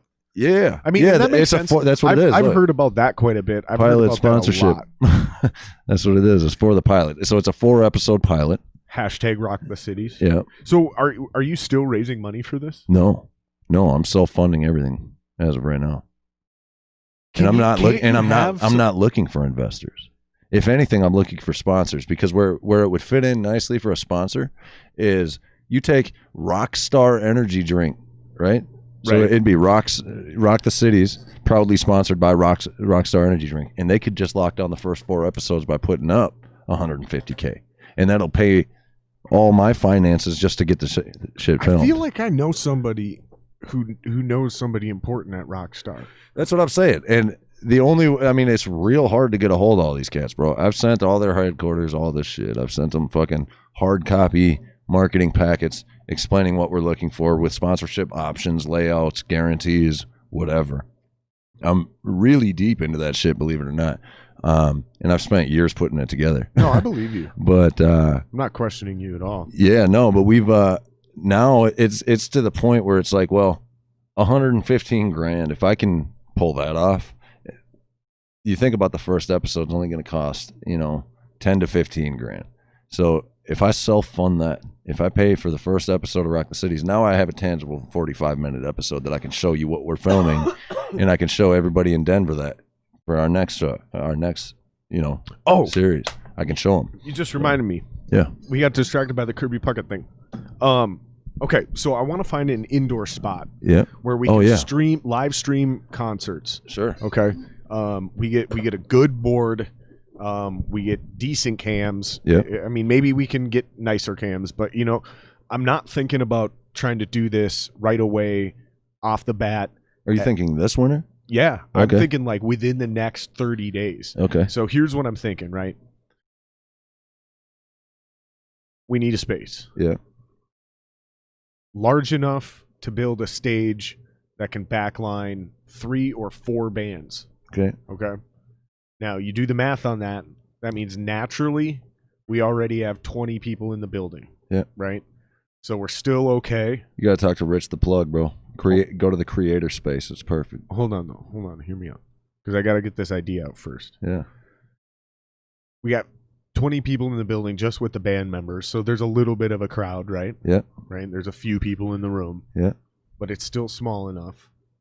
The better the cameras, obviously.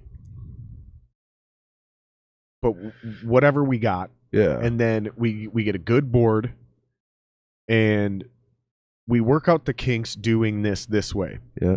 Then comes summertime, when we're still going to have issues doing shit indoors. Here's what I want to do. I want to team up with somebody like you and a larger group of people. And by this time, we will have grown a little bit. We'll have worked out all the kinks. We'll fucking, people kind of know what we're doing. Yep. And I want to throw a fucking drive-in theater concert. I like that. We get a big stage. We put it right in front of the actual big screen. We fucking manufacture. Right in front of the police station. We manufacture a couple side screens, right? So we Yeah. still bust out the cameras, right? We still bust out the cameras so we can redisplay the band on the screens. Yeah, get a right? couple projectors. People show up socially distanced in their cars. Yeah. They can listen to it either live or through their audio on their car, through their radio, just like normal. But then we can still mix it, stream it, and send it out over the internet. Yeah. And then with somebody like you, with the drone footage, if we do it properly, if we figure out a way to do it, we can even add that in as part of the live stream, that sweeping skyscape shit. Yeah. I'm telling you, this would be fucking dope. And here's my point, is no one's doing shit like this in this fucking town. And this is what we talked need. To the drive-in. Who? The drive-in theater. Well, there isn't one. That's the problem. Yes, there is. There's one down in Golden Valley. No, east, going on 94.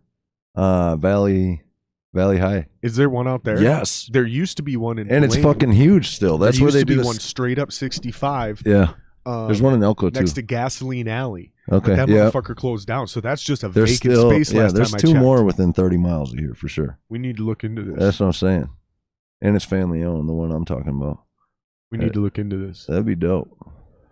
That'd be dope. That's a huge one too, bro. We need to do something like this in order to basically save our local music scene. Bro, it's terrible. Nobody's coming in, and I'm specifically talking about the COVID situation. Yeah. Nobody's coming in to save us. Yeah. Nobody's coming in on a fucking white horse to go, hey, you know what? Your scene's dying. Let me help you out. Like, we gotta fucking hit the panic button now. Because I've been sitting back for 6 months watching.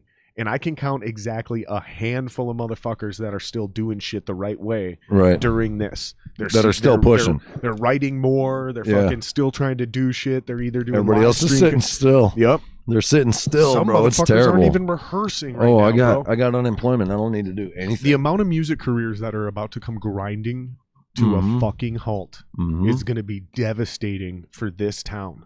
Yeah. This town does not have a strong enough local music economy like we did in the 80s through the 90s. There's no money being made. There's no money being made. You can't, I don't want to knock any Minneapolis rappers by any means. Like Lizzo just popped. You know what I mean? You could go on and on about artists, but did you ever work with her? Lizzo? No. I've reached out a couple times. I know a bunch of people that used to fuck with her. Really? Yeah, when she was on the come up. Yeah. You remember when like Dessa and Slug and all them would come in? Brother Ali would come in. That was cool. I miss that shit about Guitar Center, man. I miss the networking. That was such a networking hustle. I loved that job, but I couldn't grind it with the money. Dude, and so many people I loved that job.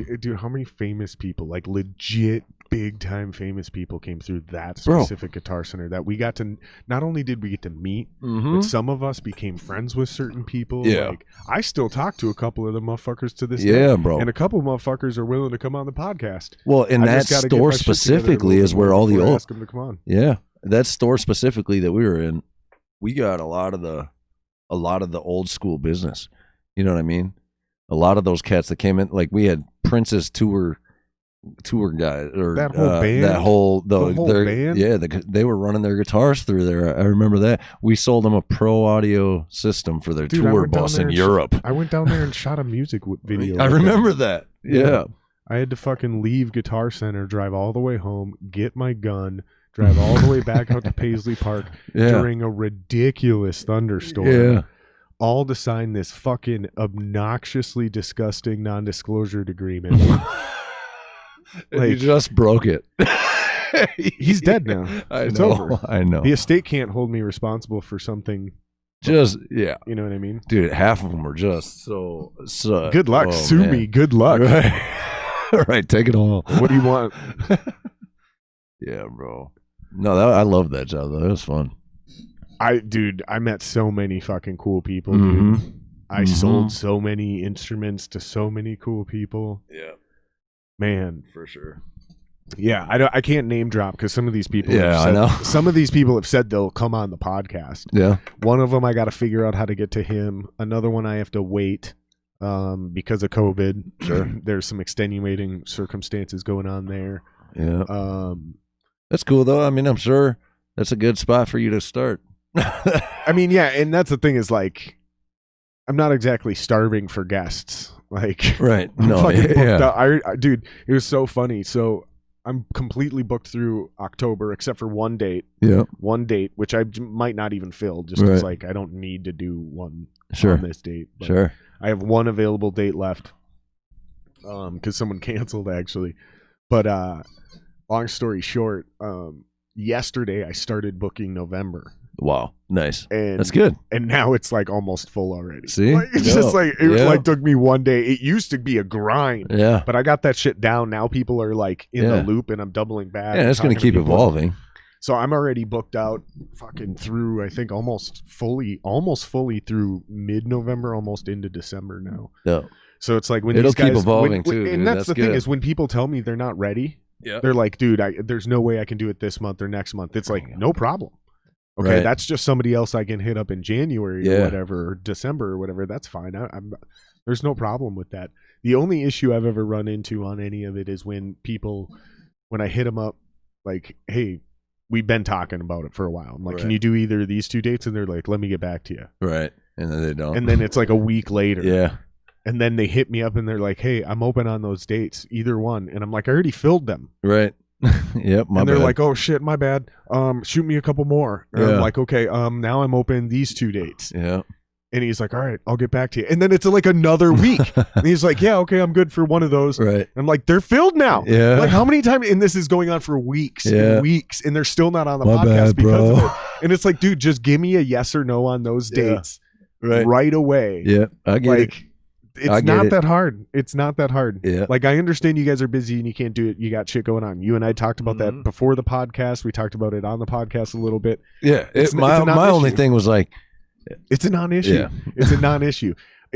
I appreciate a no more than a maybe. Sure. Right. You know absolutely. No, I get it. I do. I totally get that. I get that. It's like, okay, cool. Now it only took us 2 months or something. My buddy Dusty, who came on the podcast, I was giving him shit about it because I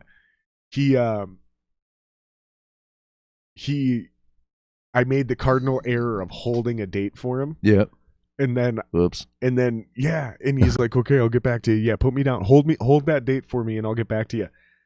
That was a month before the podcast. Oh. He hit me up 3 days before, and he's like, yeah, I can still do it. We're still doing it, right? Or something like that. And I was like, you motherfucker, you're lucky I love you, you son of a bitch. You're lucky I actually truly held it for you, because like I even put it on the calendar. Yeah. I like set it as a podcast. Yeah. I was like, okay, double back. And then That's cool though. At least you're being consistent, bro. That's good. Man. That's good. It's a lot of it's my errors too. I'm so new at this, dude. I drop so many fucking balls. That's what I mean. It'll keep evolving though. You'll learn something every day. I was giving you shit. Yeah. When you asked me about the address, I was like, it's not in the email. And then I had to remind myself, like, I booked you on this thing probably before I started sending out the new email that I'm doing. So it's like, my bad. Yeah, it's all good. I ain't worried about it. I was just like, text me the address. You're like, isn't it in the? I was like, shut the fuck up. Just text me the fucking address so I can copy it right here without digging through my fucking email. Well, the other reason I asked it is because I noticed the other day I sent one out and the template I have doesn't load my address. Okay. So I had to double back and like, okay. Yeah. go in that's there all. and put That's my all address just in there. admin shit that you're gonna learn. Yeah, I'm lazy. Right. I'm very lazy. Yeah. So I want it all automated and simplified. Right. But keep working on it. It'll keep getting better. Yeah, it is. I mean, look how easy it is for me to switch scenes now. Right. That's tight. Yeah. And I just leave it here most of the time because I'm lazy. Yeah, I like it. I started having talk less. I started having the same fucking text message and phone conversations, booking people over and over again. So now I just try to get it to a date as soon as possible, get their email address, send them the fucking email, and then it's got everything in there. Yeah. Just read that one email. It's about a half a page long probably. And we're rolling. Yeah, and you rolling. And then like you seen when you showed up, like I just try to fucking have this shit ready to go. Yeah, this is really actually. Yeah, no, I was really impressed. I'm so lazy. I'm contemplating automatic scene switching every 15 seconds.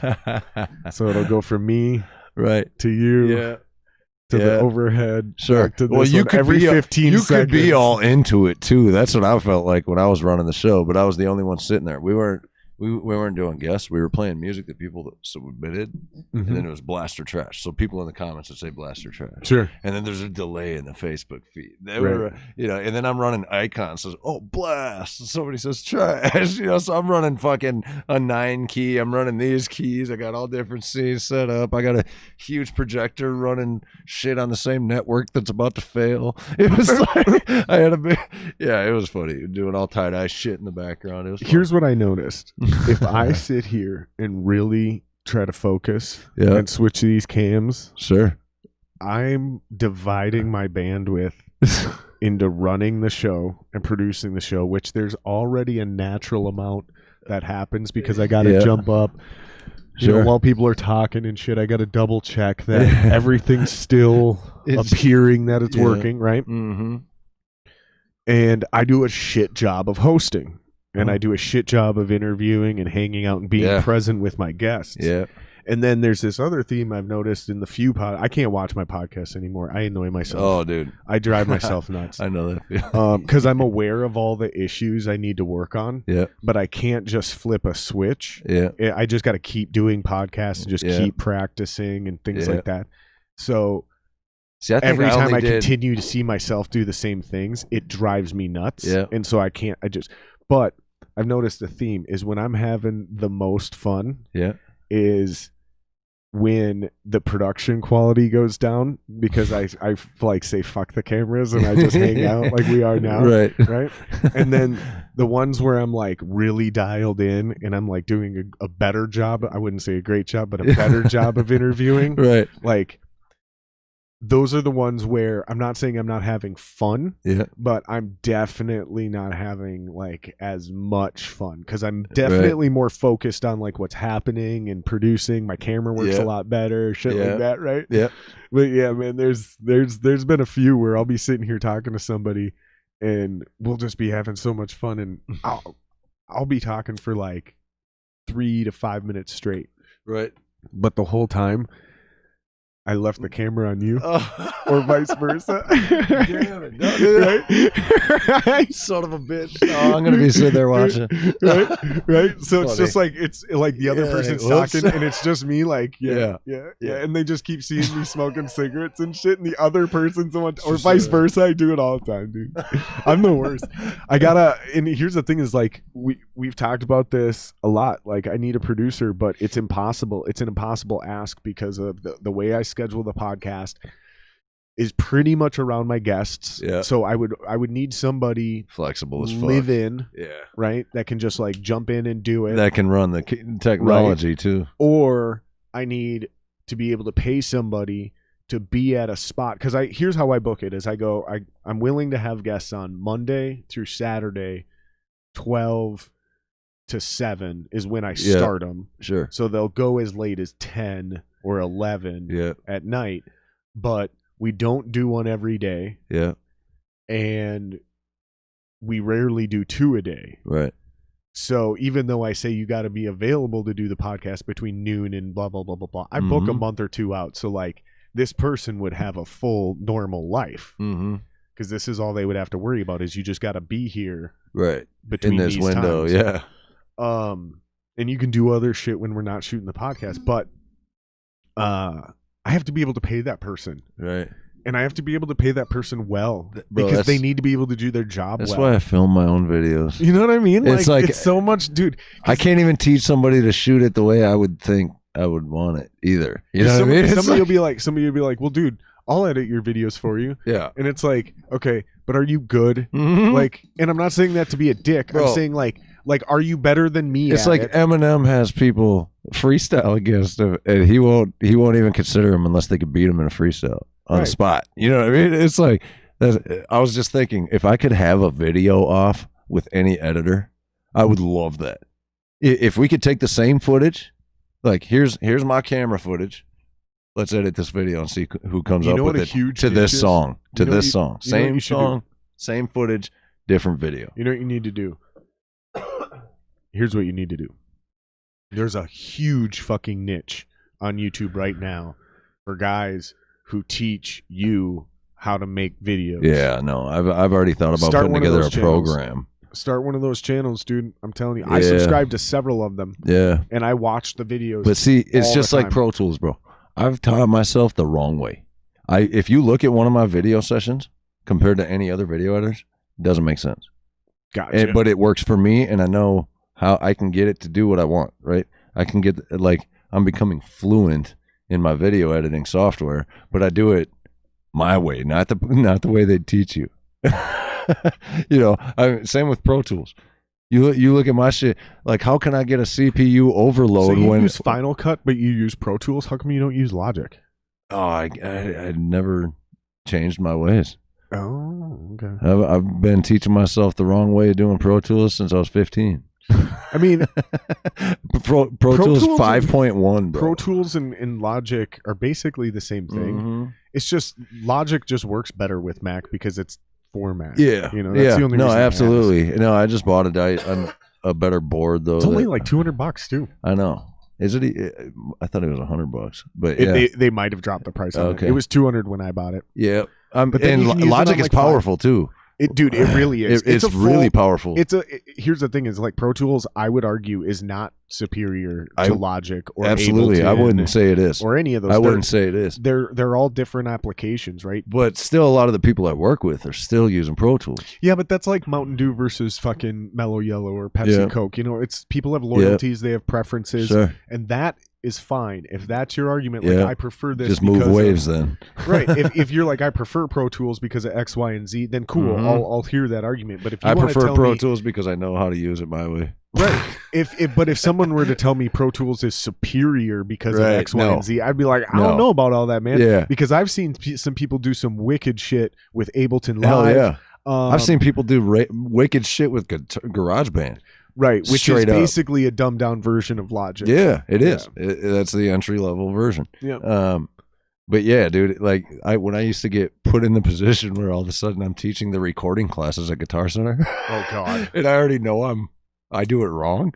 I would just teach them basic shit that I taught myself that helped a lot, that I wish I would have learned, that I wish I could have figured out. You know what I mean? Dude, simple shit. They made me teach guitar lessons one time on Saturday morning. And I was so hungover. Oh man. And there's like 3 kids. Mm-hmm. And actually I don't even think it was guitar lessons. I think they were ukulele lessons. Yeah. And I remember looking at them and I was like, I don't know how to play ukulele. And they were like, dude, it's like guitar. Here's the tabs. And they're teaching you shit. And no, this is the employees telling me this. And I'm like, I'm not doing this. And they're like, yes, you are. And I was like, fuck. And I was so hungover. Yeah. And I walk in there, there's like 3 little kids. And I had a super old dude. And super old. It was so funny. I looked at the lesson I was supposed to go through. Mm-hmm. And I flipped it over because it was like 2 pages, and I'm like, the fuck? I'm like, and I just remember, and the parents were in there, and I looked at it and I went, screw this is boring. And I threw it. And everybody laughed. The little kids laughed. The parents laughed. Yeah. And I was like, "That's boring. We're gonna have some fun." And I like, because I looked at the chords, and it was 3 chords, and I was like, "Okay." even though I'd never played ukulele. I played guitar. So I'm like, okay, got it. All right, this is boring. And instead of doing the lesson, I took the 3 chords and I just taught him how to play On Top of Old Smoky. You know that song? Yep. And oh man, I was so fucking hungover. That's awesome. But it was Did hilarious. he have fun? Dude, those kids had a riot. All 3 of them signed up for guitar lessons or ukulele lessons or whatever. And it was so funny because one of the moms was super hot and she's like, "You are so funny." And she walks away. And the 2 left were dads, and they come up and they're like, "Thanks, man. That was actually a lot of fun. I thought this was gonna be horrible. I appreciate it." Yeah. And one of the dads walks out, and the other one looks at me. He's like, "You feeling all right?" And I could tell he was cool as fuck. And I was like, "Dude, I'm so hungover." and he just goes, "Yeah, those were the days." And he just like gave me a wink and he's like, "You have a good one, kid." And just walked out. It was so funny. Yeah. I had an old dude I literally spent 3 recording lessons teaching him helping him mix his song that he made for his wife. And just in case anybody thinks poorly of me, I did not know I was doing guitar lessons until 30 seconds before they made me walk into that room. Yeah, been there. Rude. Yeah, like they don't tell you a week in advance. It's not on a schedule. You don't prepare. It was so and so didn't show up. Guess what you're doing? Yep. Buddy. It was infuriating. Yeah. Yeah. Hungover. Oh, thank God they didn't do drum lessons in the store though. Oh yeah. Do you remember that little kid, the little 5-year-old kid that would come in and just wail on the drums, and he was like the good one, semi-pro. Yeah, it was like the little Asian kid, right? Yes. Yeah. Bro, and his dad would come in and film him. I felt bad for that kid. Bro, he must have been just grounded with the drum set his whole life. His dad seemed like one of those like militant, stereotypical Asian dudes who's like, "Oh no, you eat a vegetable and you play a drum." He played drum. Like, remember he didn't you speak play English. Right. Remember he didn't speak English. Thank you. Yeah. Oh, yes. Because we'd be like, "Your kid's really good," and he'd be like, "Oh yes, thank you." And then he'd like hit his kid and he'd be like, "You keep it playing. You not stop it. You play right. Oh, you play long. You play long. You get new symbol." And I'm not doing a racial stereotype. That is actually like a dead-on impression. Yeah, no. This kid was phenomenal, though. He was so good. And that did happen. Like, how old was he? He was literally like 5 to 7 years old. And you remember we weren't allowed to talk to him while he was playing? Yeah. You'd try to walk up and be like, "Hey, man, good job." And he'd be like, "Oh, you no talk. He played." Do you remember that? Dude, I remember. I felt bad for that kid. Like, he wasn't allowed social interaction. What was the... until he had his fucking left-hand technique better. J.P. Bouvet or something. Oh, yeah, dude. Bro, I remember that. Dude. Do you remember that drum thing we had going on there? Yeah. What was that? The drumathon or whatever it was drumathon, called. Yeah, something. And well, because remember they also had the Battle of the Blues thing. Yeah. For the guitar department. Yep. Yeah. But this guy came in and he's doing this drum event in our pro audio room, and I was running keyboards and recording or whatever. And this dude from Chicago, big black dude, comes in. He's got like the baggiest jacket ever, and he comes in and sits down at one of the Roland keyboards, and this dude starts playing like orchestra phenomenal, like classical music. It was like, what the fuck, bro? Where are you from? And hold on, dude. They're like having a drum event over here. And JP is like, bro, that sounds absolutely beautiful. I remember this. Yes. And this dude, I can't remember his name, but he was from Chicago and he grew up in a church apparently. And I talked to this dude, and I think I know who you're talking about too. Paris Hibbler, I think is this dude's name. This dude that came and sat at the keyboard, and he completely interrupted this with like the most beautiful music that you would not expect. He was just all over the keys, dude, and slaying it. 10 out of 10, classical fucking holy balls. It was awesome. I don't know how I got into that, but I think Guitar Center was the epitome of don't judge a book by its cover. Yep, absolutely. Because you would watch guys come in looking one way, and then they'd pick up any instrument. Yep. You never knew what they played. Yep.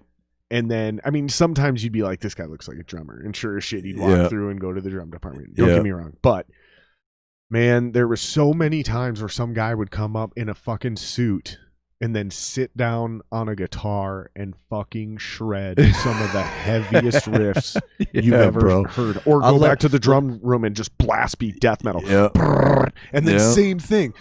How many times did we see those fucking guys that came in and they were death metal dudes? Yeah. And they'd come kids. They'd come in and play like fucking Motown on the keyboards and the fucking, and you're like, what in the fuck? Like, I expected that dude to like go in there playing some like goth, you know, and he's like fucking playing Temptations and shit. Like, what the fuck? Man? Yeah, there was so much talent all the time. That's what I love, dude. And or kids that wanted to know.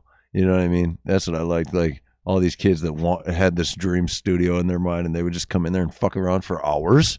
Like they would bring in their own session and start working on it in the studio. It was like, I think that's fucking awesome. If I was some high schooler and had a place like Guitar Center to go fuck with their Pro Tools, let's go, dude. Let me go fucking. I don't think they did that when I was that age, where they gave you the free lessons on how to use shit. Yeah, because they taught you how to use GarageBand. They would come in and set up the mic in the recording room and like actually record stuff they could bring it home. Mm-hmm. Awesome. On a $1,500 mic. Yeah, and not only that, but they would teach you how to do shit on GarageBand, which was a free app. Mm-hmm. So anybody that had it, you could like literally go to Guitar Center. I think they still do it now. Dude, and YouTube. All these kids get to go to YouTube. Just go to YouTube. Oh, what riff do you want to learn? Right. What scale you want to know? Oh, you want music theory and a 7-minute video? Here you go. Literally how I figured out how to do this podcast. Bro, this entire thing was figured out through YouTube. And that's the whole music game. And I'm doing Everybody it on YouTube. How about that? How about that for a fucking monopoly, right? What up, man? I learned how to do my podcast on YouTube. No, you're on YouTube. The only place I could immediately do my podcast was on YouTube. So I'm like feeding back into the system more content for it. Yeah. Yeah, it's just a fucking it's a wild thing, dude. Are you playing videos on here? We can, yeah. Bro, you got to do the 60-second Rock the Cities. As long as it doesn't crash the system, that's all I got to worry about. Yeah, no, you're good. You want to do the Rock the Cities promo? You got to do the Rock the Cities. All right. We've been going almost 2 hours. How long do you want to go? Oh, really? Yeah. I don't know. One more Mountain Dew, maybe. Okay. I don't have any more joints. We already smoked. Do you have is that gone? Almost. Okay. If you want, while I cue this up, there are mini fridges. Just gently go behind that curtain, and there's a mini fridge right there. I think there's one left.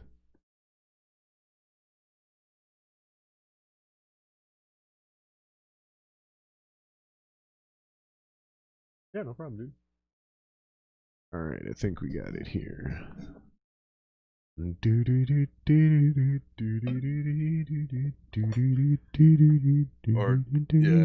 got to see the one I got married in, dude. That one's pretty good.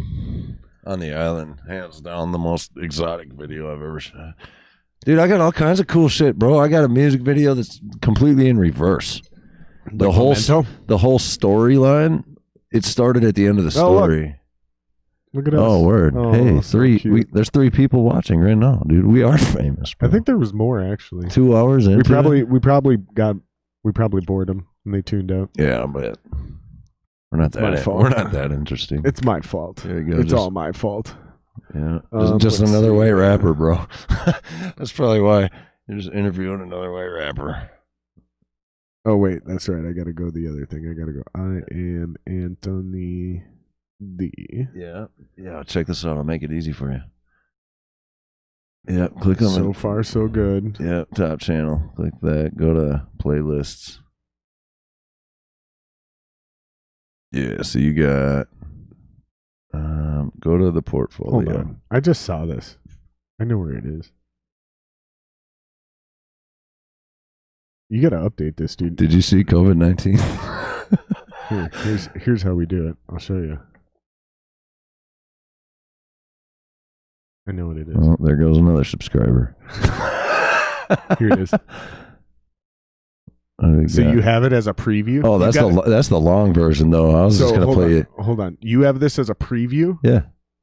For people that don't subscribe? Yeah. If you go into that same tab, you can put featured content for returning subscribers, and it's the same thing. You can put the same video up there, the short version, whatever. Sometimes I do the latest video. That's what I do. Yeah. My latest one goes there, and then it's like popular, and then you'd like that though, Secrets. You'd like that. I did watch most of it. Yeah, it gets pretty fucking wicked. At least. It was weird, dude. I'm not gonna lie. You're fucking weird. You're a fucking weird ass guy. Is this? But it's a good message. Is this the video you want to play though? No, go to playlist. Oh, so there's a different. There's a small, much shorter version. Oh, okay. Left top.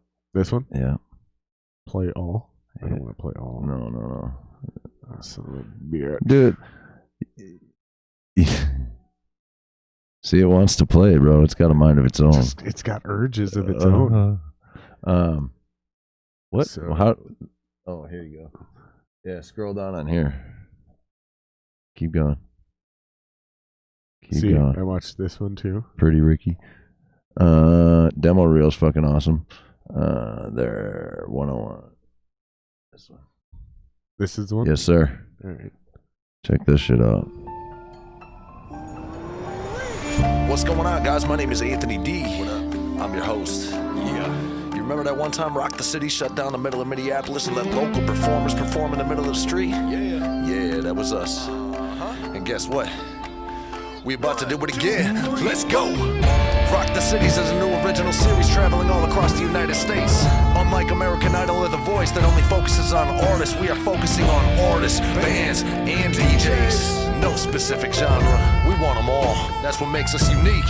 Who's ready to sponsor us? Building the first 4 episodes so we can pitch it to a major network like Netflix, Amazon, Hulu, FX, ABC, Viceland. That's right, we coming for you.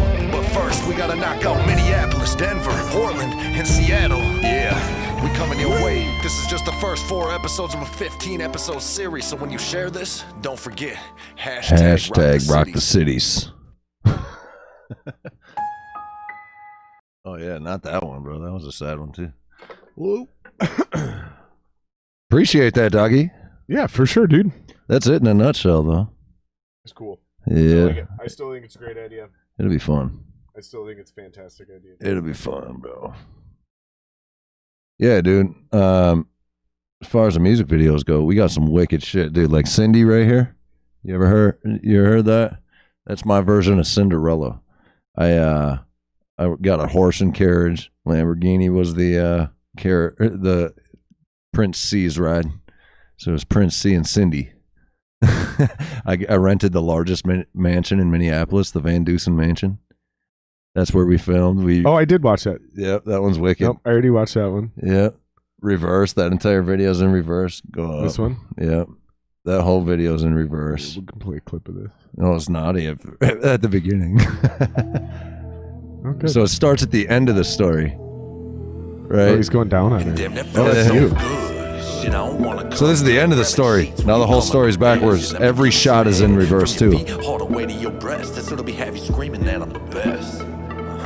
Flipping the tongue, it's on when I bury my face and nigga along your body drive you insane. Yeah, that's a hell of a day. It looks like a hooker I met once. That's terrible. She's awesome. She's awesome. Off to the hotel. All these shots are in reverse. The city sunset looking too real, it's like a love spell. I swear I'm sealing the deal for real. We'll find a rooftop in the skyline. It's my city where I reverse and rewind time. Man, I swear that I'm loving. She's like regurgitating it. I'm certain that the All right. The whole video, though. All right. Well, if you guys are into this shit, you know where to check it out. I put the links down below, so that's awesome. I put the 2 links you sent me. It's funny you picked reverse on all the videos. That's terrible. My wife would slap the fuck out of me. Like, that's like my style. What are you talking about? Have you met me? What the fuck are you talking about, man? You would, dude. See? Oh, fucking funny, dude. That's funny, dude. Check out Back to the Island. That's one where I married my wife, and that's a little more modern. But yeah, that's on the island. I really want to like investigate this idea of taking our 2 strengths. Because, dude, I'm telling you, listen, man, I'm a hell of a production manager. Like when I did put on shows and concerts and shit, they were dope. Yeah, like my shit was dope. Right. None, like you said, that's a good sign. None of your customers ever complained about half the your shit videos. I put on is whack, dude. My shows, dude. everybody likes the shows that I put on. Yeah. Right? As long as you get people to show up, my shows are fucking dope. Yeah. Right? Like, even with weird ass people like me. If you book a bunch of dud bands that don't draw, then it's going to be a fucking weird ass show. But the performers always love it. Like, everybody enjoys it. So I can do it from a production manager standpoint. I can put the show on. Yeah. But I need a team. I need a group of people, and I think you could help, because I want to figure out how to take this idea, take the winner, start live streaming concerts. Yeah, that'd be dope. That'd be fun. And then once we work out the kinks and kind of figure out how we want to do it and what we're doing and the best way to do it, we'll be ready for springtime. So by the time late spring, early summer comes around, we're ready to do these outdoor concerts and potentially even like a drive-in movie theater. Right. I want to do it. I really think that would be fun, dude. It would be fun, and it'd be fun working with a bunch of those people too. And I think if we can pull it off, it would only help you get closer to getting that done too. Mm-hmm. You know what I mean? For sure. Because it's just going to help you build a bigger army behind. Right. No, it'd be fun, dude. I never want to turn down anything that's going to be awesome. It will. You know be what awesome. I mean? We just got to get people to come. That's the only catch, is like, so you got to take all the things into consideration. And this time when we do it, since it'll be an outdoor deal, we'll make sure that like fucking we do it right. We get event insurance and things like that. So if it rains, we still get paid, like, or at least we get our money back. Like, so we're not going to be costing anybody money. Then we can bring in, small investors and things like that. Like, we'll get her figured out, man. Yeah, no, it'll be fun. I think we got to get something going, dude. Cause like, everybody's sitting still, and nobody's doing it. Nobody gives a fuck. I know. Gotta make waves, dude. I'm constantly trying to make waves. Just keep it creative and weird and funky and do cool shit. You know what I mean? That's what I'm in it for, right? I just want cooler shit, more time, less money. What? Less time, more money. So where can people? More money, let's wrap less this time. up, dude. We're up. Yeah, we're up at 2 hours. Yep. Let's wrap this up, man. Where can people get in contact with you? Where's the main follow? All that shit. IamAnthonyD.com. Just go to your website. That's all you need to know. Yeah. IamAnthonyD.com. Yep. All my videos, all my projects, everything I'm working on filters through there. Beautiful. So you can find them. Yep. Well, this was a blast, dude. Thank you for doing this. Dude, you got to come back on. You got to come back on, do this again. Whenever you got another project, you're getting close to being done or whatever, or it's done and you want to promote it, just fucking I'm dropping them all the time, man. You never know what's coming. So come back on when you got some more shit you want to plug, dude. I'm all about it, man. Dude. I appreciate it. Next time, maybe we'll get on somebody like fucking Tony Grant. There you go. We'll Hell yeah, dude. We plug in a machine for that motherfucker. Right? That dude's got the fastest fingers you'll ever see, dude. I swear to God. He's awesome. Shout out to Tony I love Grant. that guy. Yeah. All right, guys. If you like the video, like, subscribe, share. Word of mouth is the best way to do this. I got to do one shameless plug. For sure. Real quick, man. Check out. My guy Jason Easterling is on a new podcast, Biggie and Ziggy's Music Cafe. They always got some cool shit going on, man. They talk real life for the first hour, and then the last half is all new music. It's a pretty cool podcast. Okay. But, Biggie and Ziggy's Music Cafe. Is it right on YouTube here? They got it on YouTube, Facebook. It streams live everywhere. Sick. So when we get done, when you get home, put that in the comments. Like, go to this video and put that link in the comments so people can go to it. Sweet. And then I'll pin it to the top. I think I can do that. Make it the featured comment or some shit like that. All right. Check out that Anthony D Secrets, man. That's the latest video. For sure. The creepy one. Yep. Where you look. Yeah, I'm going to make you watch it after this. I already watched it. No, you got to see the whole thing. If you only saw 30 seconds, I wasn't even getting into it yet. It gets into it, bro. You saw it. I watched the whole thing. Oh, you did? You said 30 seconds and I texted. That's what I thought. And then when I looked at it, when we were looking for this video, look, I'll show you right now. I believe it shows you. It shows you the amount I watched. Yeah, right there, the full red bar. I got See that? Yeah. So when we get up to secrets, well, I just restarted. Well, that's because we just restarted. Fuck. No. Oh, you son of a bitch. Now he's got to watch it. Now I got to watch it again. All right. It's worth your time. I love you. Thank you, man. I appreciate you, bro. All right, guys. Thank you. Thank you. Like, subscribe, share.